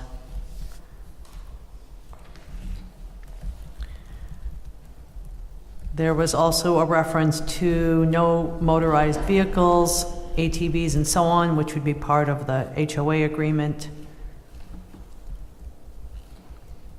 What have I forgotten, Jamie? Or anyone else? Again, the two items I had is, again, the applicant shall clarify the limits of proposed disturbance and areas of proposed protection as it relates to the individual lots. And then the last was, I just simply had a no HOA, no vehicles. What was the last one? They will... HOA, no vehicles. Again, Yes. just that's language that we can develop. Generally, the applicant has an HOA, at least a draft agreement, that can be sent to the planning department. Is there anything else? Robin? There was some talk of water runoff to the south, and perhaps there should be a backup mitigation plan for increased rainfall.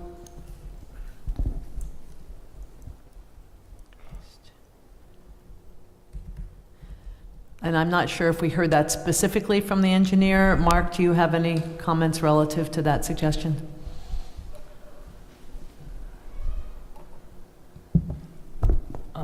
I believe they're required to design it up to a 100-year storm. Yes. And that's the limit as far as what we can require them to do.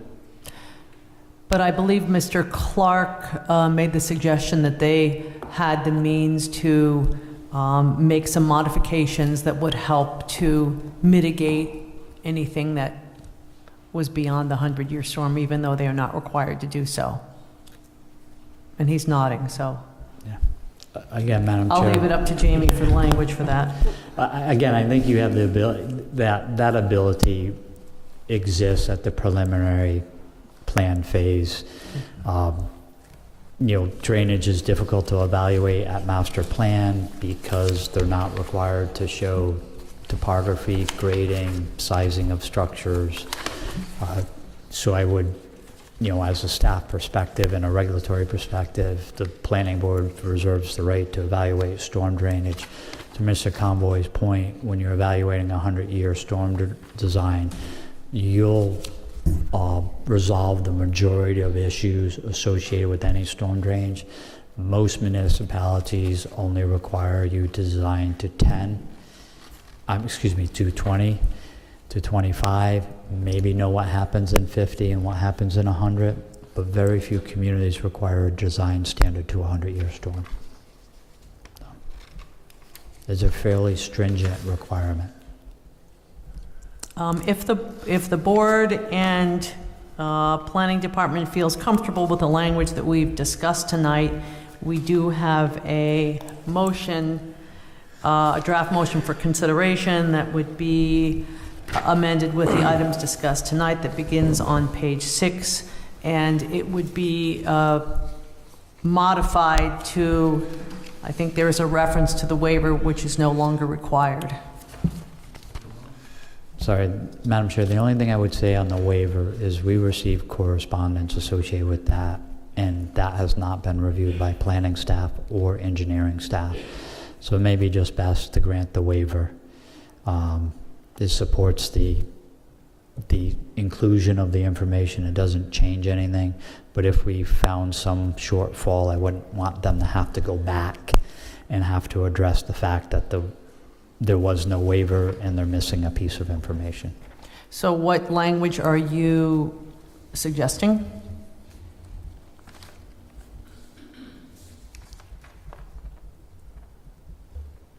So in the...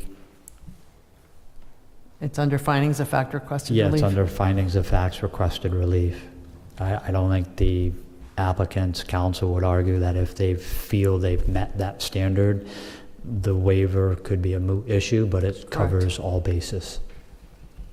That's correct. We have no problem with that. And also, regarding number 12 of the conditions, I'm not sure if we need a letter of eligibility.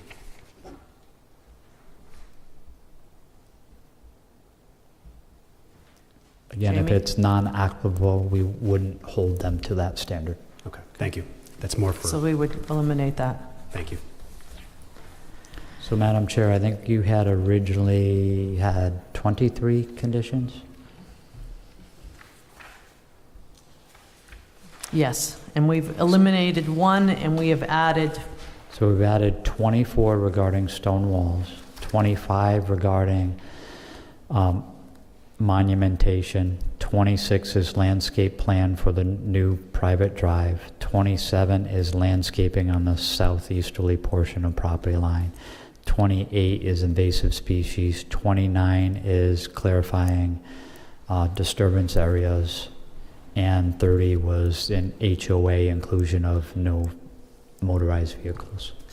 I think, did you include streetscape in one of those references to landscape? Yes, that's the And front entry. Evaluation. Yes. Yep. The no-cut buffer and the defined limit of disturbance? Yes, that's covered. Okay. No motorized vehicles, drainage.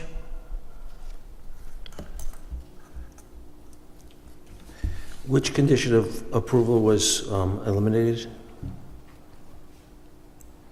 I don't think There wasn't any? Okay. I'll make that motion. We have a motion from Joe. Joe, do you want to Sure. read the I'll do the best I initial? can with this. Yes, thank you. The South Kingstown Planning Board hereby grants conditional concept master plan approval for Village at Broad Rock, a 19-lot major subdivision, flexible residential design project, subject to the conditions stated herein, limiting to the project to 19 single-family dwellings, with 16 units being market rate housing and the remaining 3 units being deed restricted, low and moderate income housing, in accordance with the inclusionary zoning requirements of the South Kingstown zoning ordinance. The project site is located at 852 Broad Rock Road, the applicant of New England Properties, LLC. The owner is Sheldon Clark, Revocable Living Trust, AGMT. The approval is based upon a plan set entitled flexible design residential project, Village of Broad Rock, for Plat 33, Lot 24, zoned R40 in South Kingstown, Rhode Island, containing 10 sheets identified as sheets 1 through 7, a yield plan with incentive lots and survey plan as revised through 4/18/2024 and prepared by Timothy Beam, Commonwealth Engineers and Consultants, 400 Smith Street, Providence, Rhode Island, 02908. The approval is based on the following findings of fact and conditions of approval. Findings of fact A, as well as B 1 through 12. Findings of fact, if requested relief, if they are required, number 13 and 14. Conditions of approval as prepared by staff, 1 through 23, and the additional conditions of approval as discussed this evening, 24 through 30. We have a motion from Joe. Do we have a second? Second from Peter. Any further discussion? I do have a question. Go ahead. On the conditions of approval, it's using the inclusionary zoning, the town's regulation versus the state comprehensive. State comprehensive allows 30 years, but I was under the impression that the town's inclusionary requires 99 or 100 years. This specifically says it's used in the town, but has a 30-year. Not anymore. That was changed with the changes that you did back in December to accommodate the new legislation. Thank you. Everyone clear on that? All those in favor say aye. Aye. Nays? Motion carries. Thank you very much. Thank you very much. Thank you.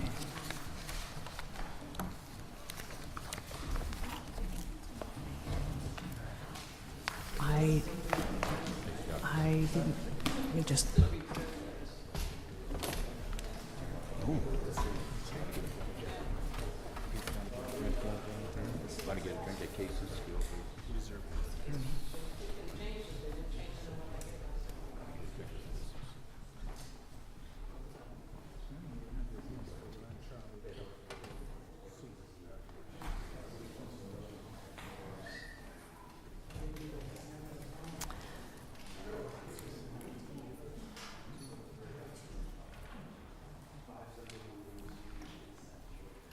The board generally takes a 5-minute break at 8:30. It is now 20 past 8. Everyone good with that 5-minute break? We'll return in 5 minutes.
6 to 8 at night.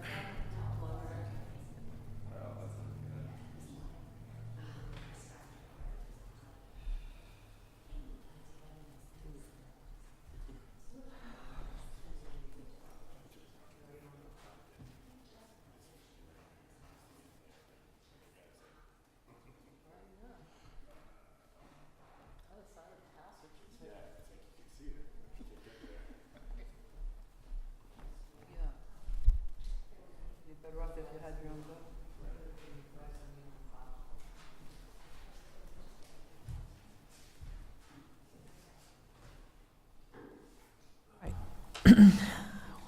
We are continuing on to our next agenda item, public hearing, conceptual master plan, major subdivision, flexible frontage, Saugatucket Acres. Is there anyone representing the applicant?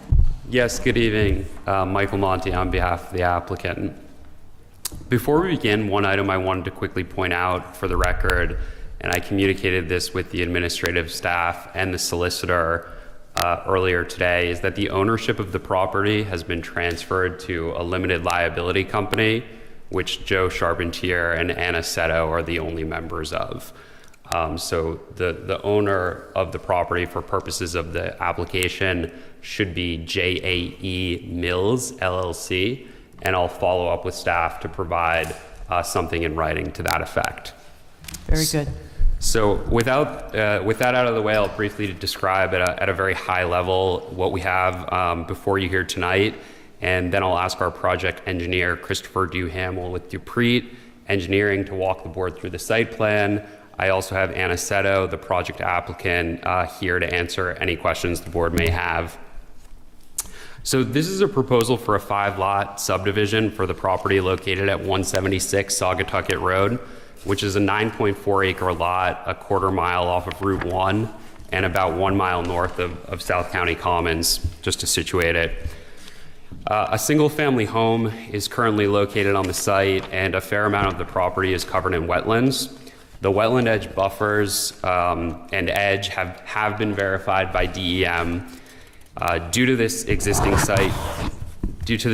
site constraint, the applicant is proposing to take advantage of the flexible frontage provision of the ordinance so that each of the lots can be accessed via shared drive off of Saugatucket Road. Because the applicant is seeking that waiver, the project constitutes a major subdivision, notwithstanding the fact that only 5 lots are being proposed.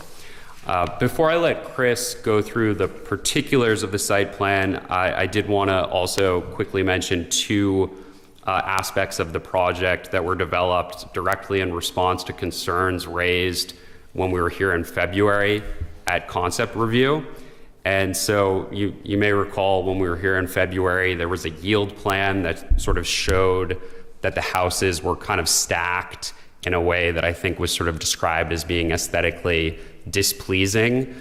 We've put together a new configuration of the lots and of the homes so that the majority of them face directly towards the roadway, and there's a little bit more aesthetic variety, which we think is a good thing. A board member had also mentioned a concern relative to an existing tree that's kind of right at the entryway to the drive. So we've marked it very clear on the plan that tree will remain. So those are 2 things we've done to try to respond to what we've heard at concept review, and it is the applicant's intent to do something that fits with this area. So with that, I'll let Chris Duhamel come up and walk you through the site plan. Thank you. Good evening.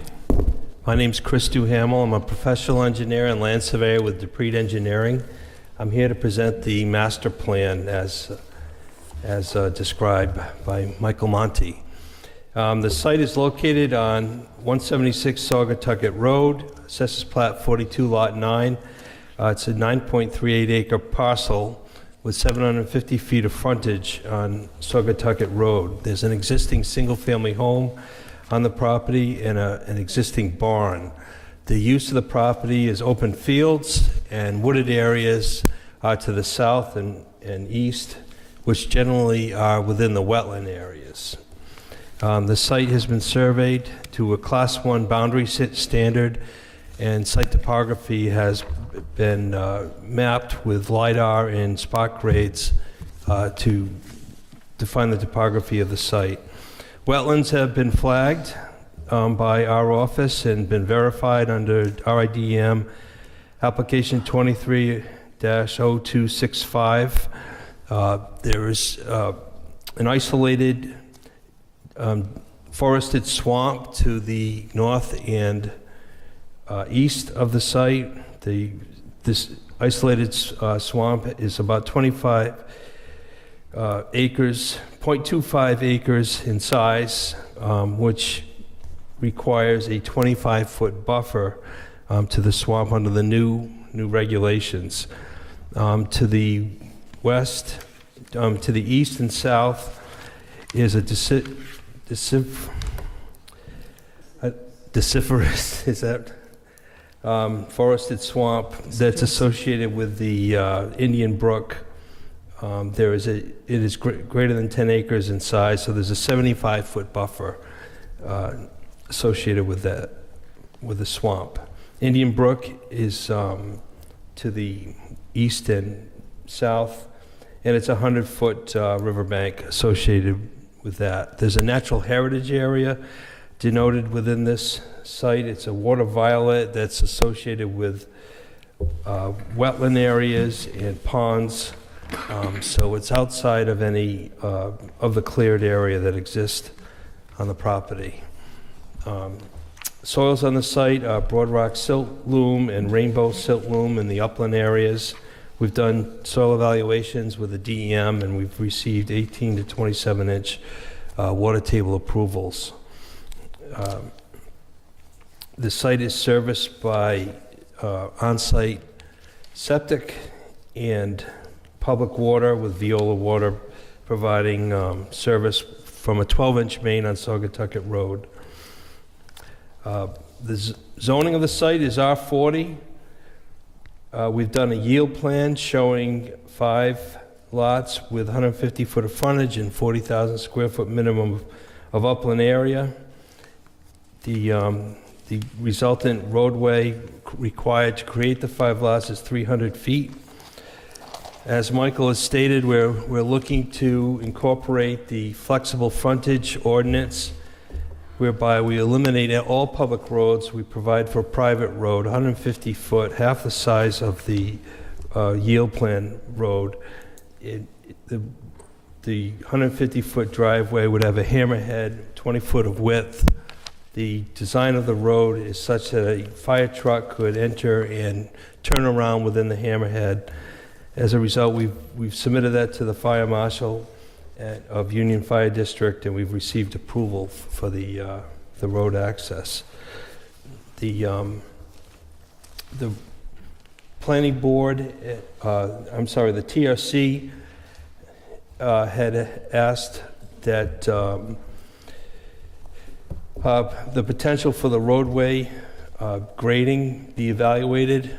Given the high water table of the site, we've provided for that detail of a pervious pavement, which would reduce runoff within the property. The pervious pavement requires a 24-inch separation to the groundwater table. The section of the pervious pavement is 3 feet in total, so it's essentially a foot higher than the existing grades within the vicinity of the roadway. We've provided a grading plan that shows the extent of that 1 foot of fill and how it would tie into the proposed homes, and shows that the fill is insignificant within the site.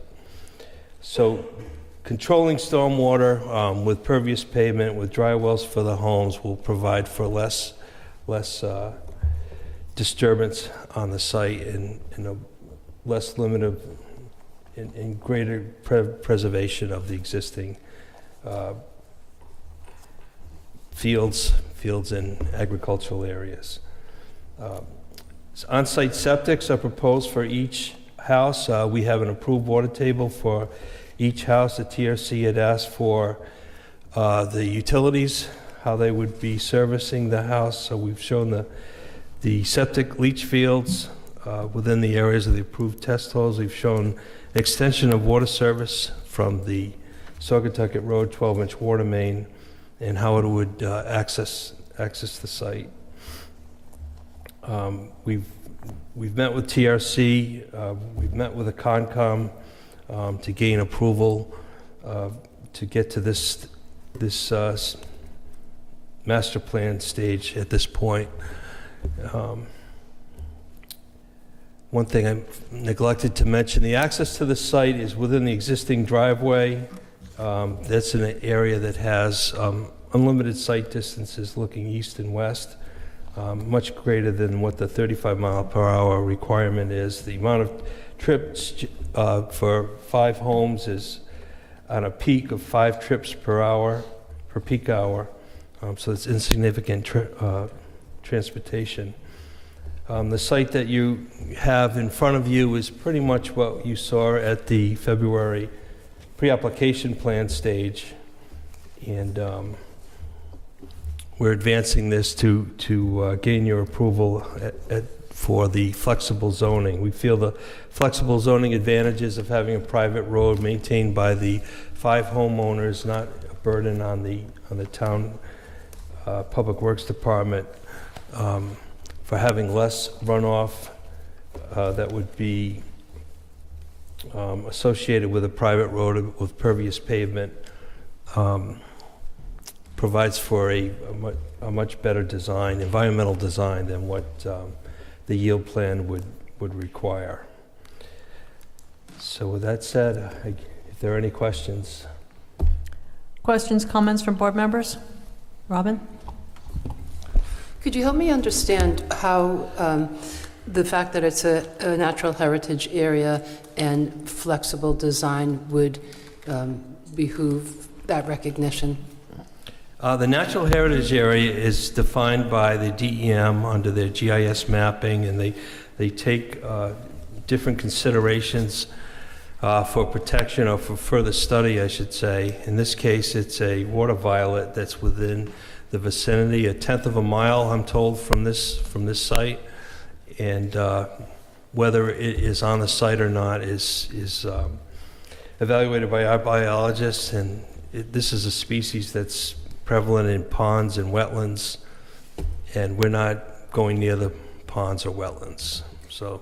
Okay, and that's not how I read it. I think it hadn't been spotted since 1991 or something. Yeah. So it's not, I wouldn't say prevalent, but on the map, it's a large area, and so now we're talking about a flower or a fern, and so, or maybe staff can help me understand, what are the implications of it being a natural heritage area?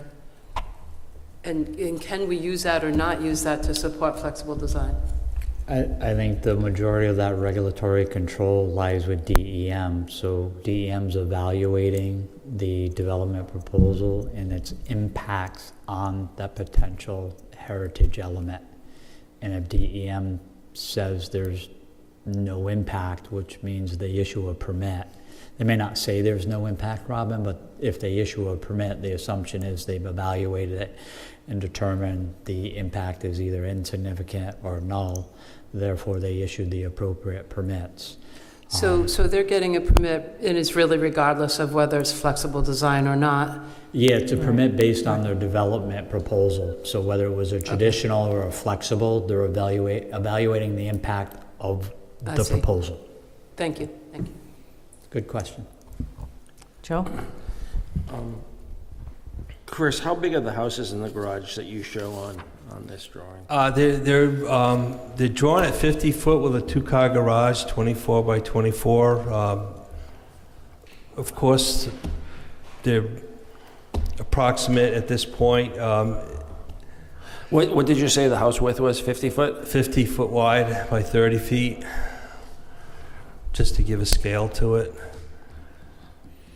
Okay. I mean, my concern is that, it's awful tight, and 4 out of the 5 you're showing hitting property lines on both the left and the right. I mean, the fact that you've allocated the 50 foot is good. If you told me they were 30, I'd really be concerned, because I'm concerned that just setting them up to be in front of the zoning board. But that's one concern. The other concern I really have is how the property lines, the 25-foot, I assume it's 25-foot wide, it goes out to the street, lines up with the road. I mean, we can see it clearly on the drawing, but when you get out there in the field, nobody's going to know what's where. I mean, the truth of the matter is Lot 1 is probably going to consider their lawn up to the private drive. Lot 2 is probably going to only go to where it cuts across to Lot 1. Who's going to maintain those little strips? Lot, 5 is going to probably consider their lawn up to the road, maybe not, I don't know. So just the whole maintenance and what's where, it's going to get really confusing in the field. I mean, it's just, like I said, you can see it on the drawing.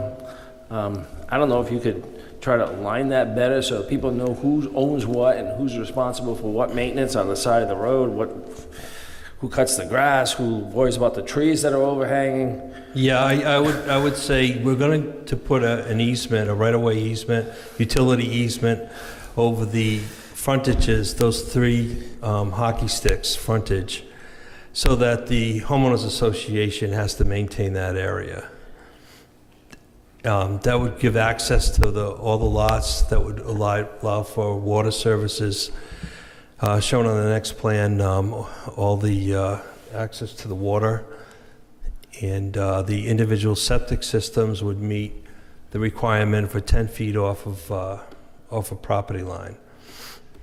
But to Mr. Murphy's point, Mr. Duhamel, you could have 2 of the lots' frontages reorientated to the northeast.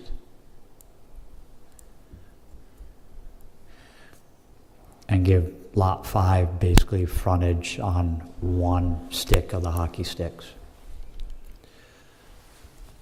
I'm not following the... You could have the frontage wrap around Lot 5 for lots 4 and 3. Okay, you would, to go near the wetland area, is that? It's not, you're not using the frontage for anything. I guess I don't know if we need to solve this tonight. I guess what I would ask for is that assuming that we're going to continue it another night, that the applicant and staff work out so that the design, the documentation, and the monuments all match so that we know, not we, the people who buy this know who's responsible for what, who owns what, because I see this right now very confusing. I can see that as well, but in reality, it's going to be an easement of a shared driveway. It's a private drive that's owned by the homeowners association. All those hockey sticks might be able to be a public road with frontage at the end of the hammerhead, if that's more clear for the board. But it's essentially the same thing, that you're going to have access for each lot over the same area. Chris, I guess I disagree with you a little bit. I mean, I just know enough about private roads and easements to know that, people have a right to pass, but they don't have necessarily a right to improve. They don't necessarily have a right to remove things. So I just think that in reality, this is going to be very confusing. Who's responsible? Who can improve what? Who can? It's going to. That easement is going to be for that specific road, right? It's going to talk about some width, and I guess, again, I would ask that they work with staff to come up with a plan, documentation, and monuments that all work together to make it less confusing for people down and own this in the future. Yeah, I would imagine DPS would have some thoughts with regard to that. If I may, I have a few questions myself. First of all, those 3 hockey stick lots, they all have physical access to the road. They have the frontage up at the street. However, you have 3 water services coming in off of one of the hockey stick lots. There's an ordinance in the pertaining to utilities that states that the water services cannot cross another lot in that manner through an easement or what, it has to have physical access and physical frontage to service those houses. Secondly, you also have a couple of OWTSs on those hockey stick lots up near the street. If that's going to be turned into a physical road, that portion of those hockey sticks, those OWTSs would have to be positioned somewhere else and not in the road. I also had questions concerning the pervious pavement that you're proposing for that road, because there's a lot of utilities that are going to be underneath that. So there's a lot of potential conflicts whenever you have a water service that needs repair or an electric that needs access, and in the road, that driveway or shared access needs to be accessed and excavated, then that pervious drive is going to have to be repaired to a certain spec. You have a construction detail showing about, I think it's about 5 or 6 different layers of how that's constructed. So that's a very costly burden on whoever owns this to fix that according to what it was designed. I believe the utilities probably should be located outside of the pervious pavement if that's what you're proposing for this. Otherwise, the drainage probably should be redesigned so that it's not a part of the utilities. So there's no conflicts with those utilities.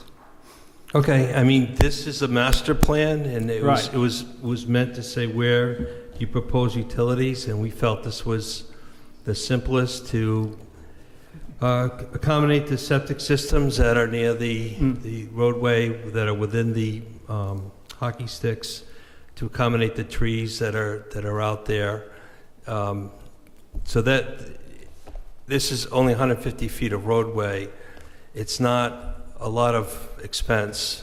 Well, you also have the driveways themselves that are pervious as well, with utilities underneath them. So I'm just wondering, I mean, it seems like this is going to be an expensive burden on maintaining this. Pervious pavement has to be pretty much maintained constantly. It has to be swept or vacuumed. Exactly, definitely. So, I mean, there's an upkeep to this.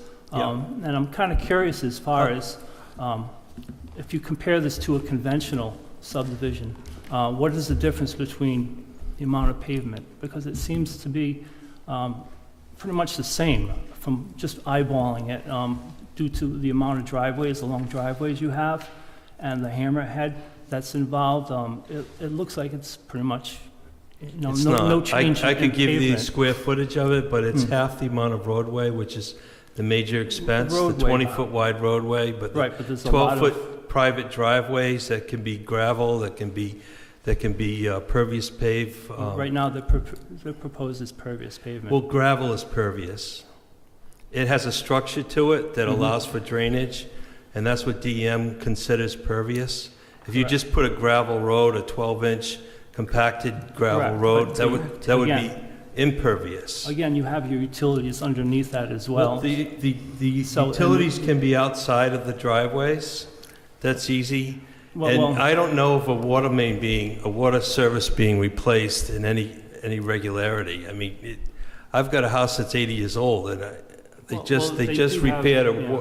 a water leak in it 2 weeks ago. So I don't know that concern is really. Well, I did have some concerns with some of the other utilities as well in there. Some of them, for instance, one of your septic systems, I believe it's on lot number 2, doesn't have the horizontal clearances between the pervious pavement of the driveway. So you have to have, I believe it's at least 10 feet separation between those. Yeah, pictorially, it's 10 feet. It's not engineered and designed But it's 10 feet off a property line, it's 10 feet off the Right. driveway. But- It's 25 feet away from the water line. But all that can be designed to a T at preliminary stage. Well, that's what I'm getting at. Some of these areas look like you don't have that room to do that.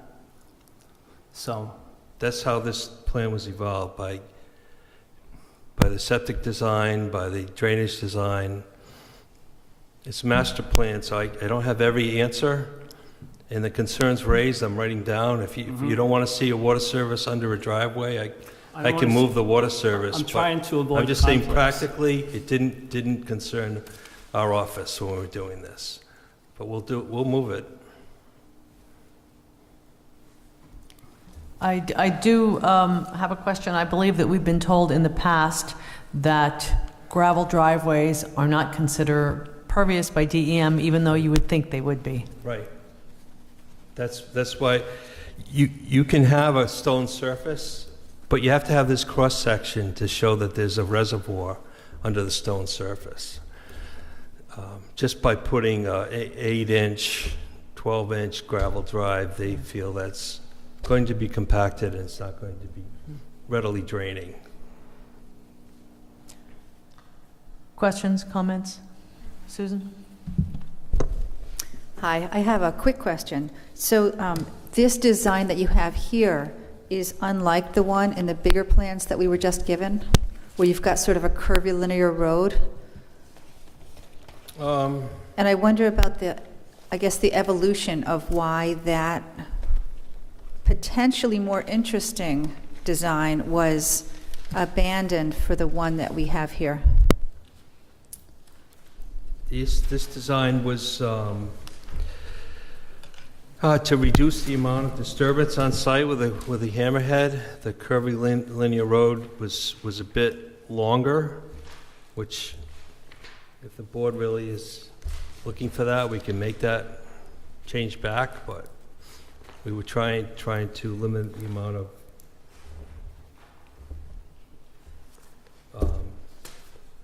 road construction. So this is 150 feet. If you wanted more of a curve and more of a length, we could go deeper into the lots. Jamie, is that other design available? The one that's in the big plans? It's in the original submission, Brian.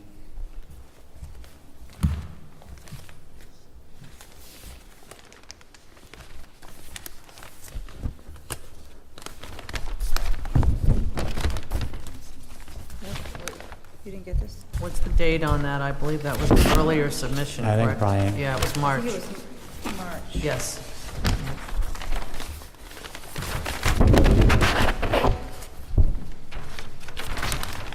That's it, Brian.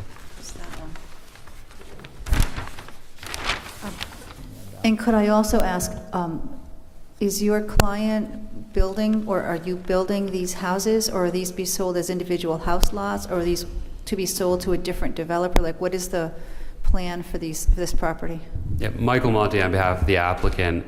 The plan is to sell the lots, I believe to sell them all to a single developer, and then what that developer does with it, I suppose they could sell them further, but I think the plan right now is to sell the lots once the subdivision is approved to a single developer.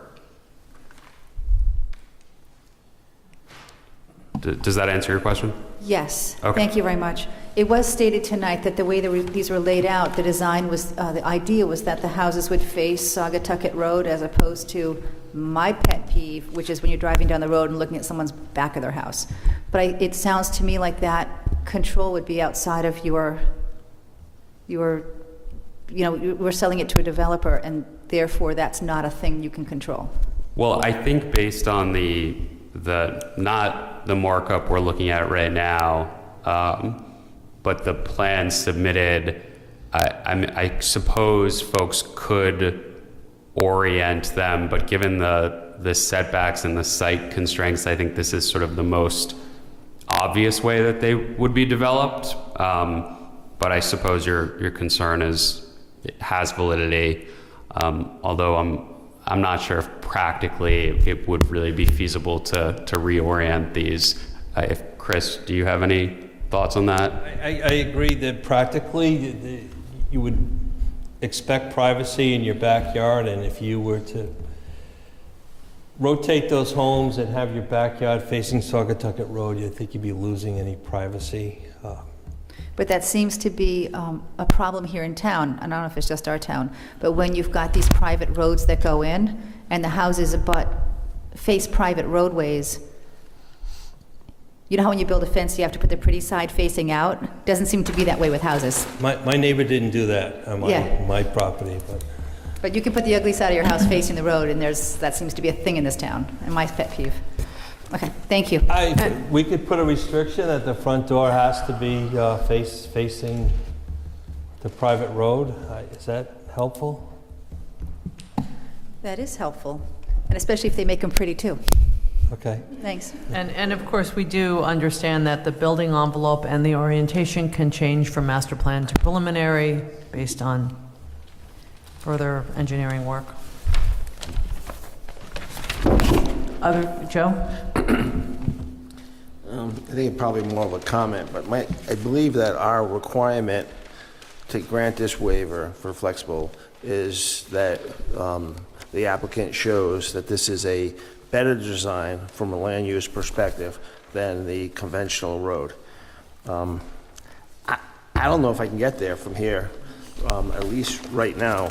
And I'm not saying I can't get there, but unless the frontage and the road, the documentation, the concerns of utilities, all those things are addressed. If it's better, it certainly is not clearly to me that it's better. So I guess that's where I'm at. And I think you could get there, but it would require some work with staff as a minimum. So, Madam Chair, if I may, I think what Mr. Duhamel is struggling with is the way the FDRP is laid out is you show the conventional and then you show an alternative to that, but it also suggests you request minimal waivers. Okay? And I think Joe, to your point, to get better design, the waiver list may increase. But I think what I'm hearing, and please correct me, is that you're okay with a longer waiver request if the result of the longer waiver request is of substantially improved layout. Like, say, as an example, Chris Duhamel's trying to show 50 feet of frontage for each of the lots, so he doesn't have to, say, request a waiver. If it went down to 2 feet, in order to give him better flexibility on a layout, it's just a number. It's not a functional connection to the street. It's just a number. It could be an inch. And I think what I'm hearing is you would allow more flexibility in the waiver side for increased design flexibility given to the applicant's design team. That's kind of what I'm hearing. Yeah, Yes. but you confused me. Isn't it limited to 20 feet? There are waiver provisions allowed, so again. But I thought that was a minimum we could go to. No? Under Unified Development Plan Review, you function as the zoning board and the planning board now.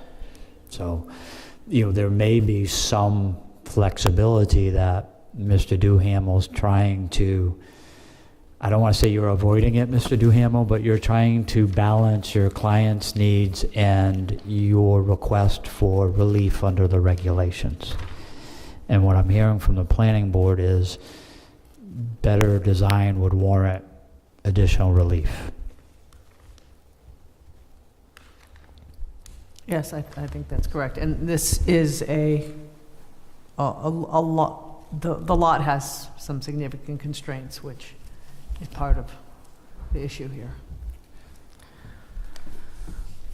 Michael Monty again on behalf of the applicant. I think based on what we've heard tonight, we would request a continuance to see if we can work with administrative staff work with engineering department, perhaps come up with a few alternatives, and then come back and really articulate why what we come back with next time is the best possible plan and better than the conventional, if the board would entertain that request. That makes sense, yes. Thanks, Mike. This is a public hearing, however, and there are folks in the audience who have come out tonight, so if anyone wishes to speak to this application, please come up to the mic and state your name for the record.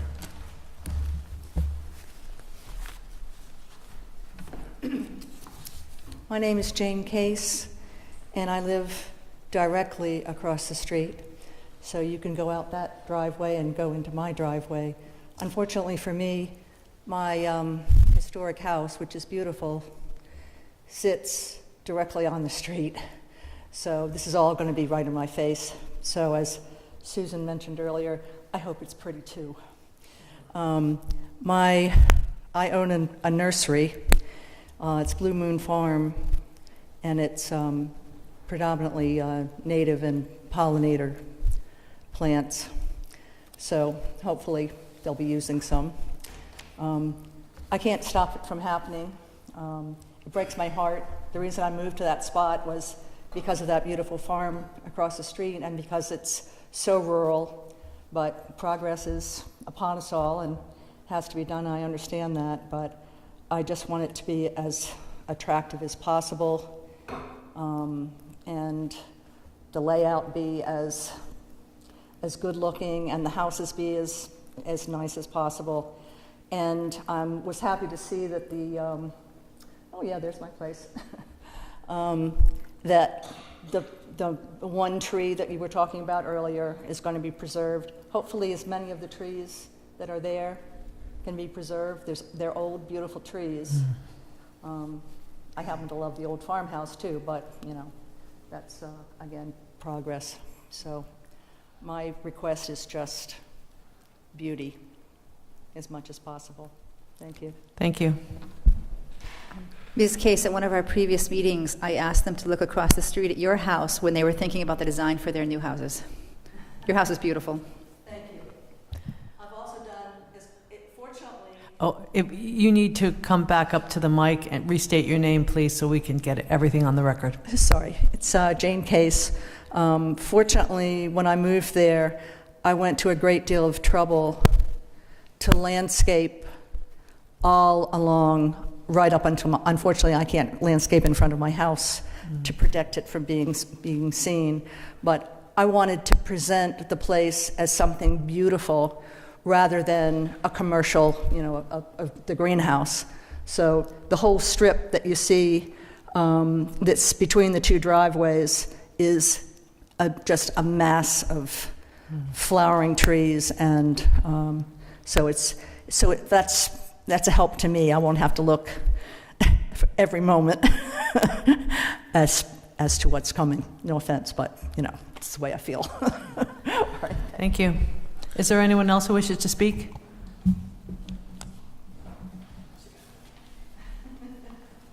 I'm Paul Geschlader. I'm Jane's neighbor.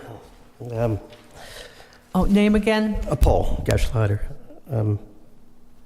Yeah, I came here thinking this would have been more developed, but so I kind of want to hold my comments, but predominantly it's similar to Jane's. It's can't stop progress, I get it, but what Jane just described with the front of her location looks as you drive by the street is something that really should be factored in when they're doing design. I'm in the architectural metals business. I do a lot of design, deal with a lot of landscape design.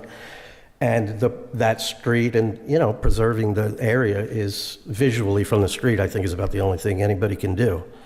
From what I've heard of the last case and this one, you guys are really doing your job to make sure all the stuff that most people don't know about is looked after, and that's appreciated. You know, I think about all the water. My water pressure isn't very good. We're building 5 houses, and, you know, is it going to be lower? I don't know, and I don't want to comment on that because it's not my expertise. But I think I wanted to wait, and we'll come back for the next meeting to see what you know, it's going to be. It's always a concern when people are just developing lots and they're not invested in it in a bigger picture. Yep. So what they're going to look like, et cetera. I'll just wait until that's Thank you.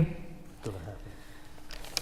Would someone like to make a motion to continue this item to our July 23rd meeting?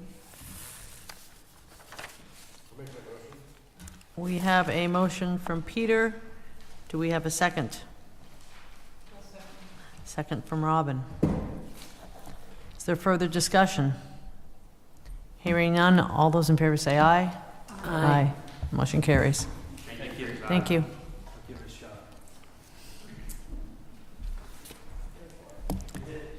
shot. Last item on our agenda, Frank Avenue Industrial Park. Jamie, you have some information on that? Yes, Madam Chair, we received correspondence from Sandy Resnick regarding this application. We have a letter dated June 10th, 2024, referencing the fact that they still have some items to attend to and respectfully request that the matter be continued to July. So that would be your July 23rd meeting. Would someone like to make that motion? I'll make a motion. Sorry. Good. I'd like to make a motion that we move item 5 to July 23rd meeting. Frank Avenue Industrial Park LLC. Yes, is there a second? Second. We have a motion from Susan, we have a second from Joe. Any further discussion? Hearing none, all those in favor say aye. Aye. Motion carries. That concludes our agenda for this evening. We are all set with TRC, so we don't need a volunteer because this is a special meeting early in the month. Motion to adjourn?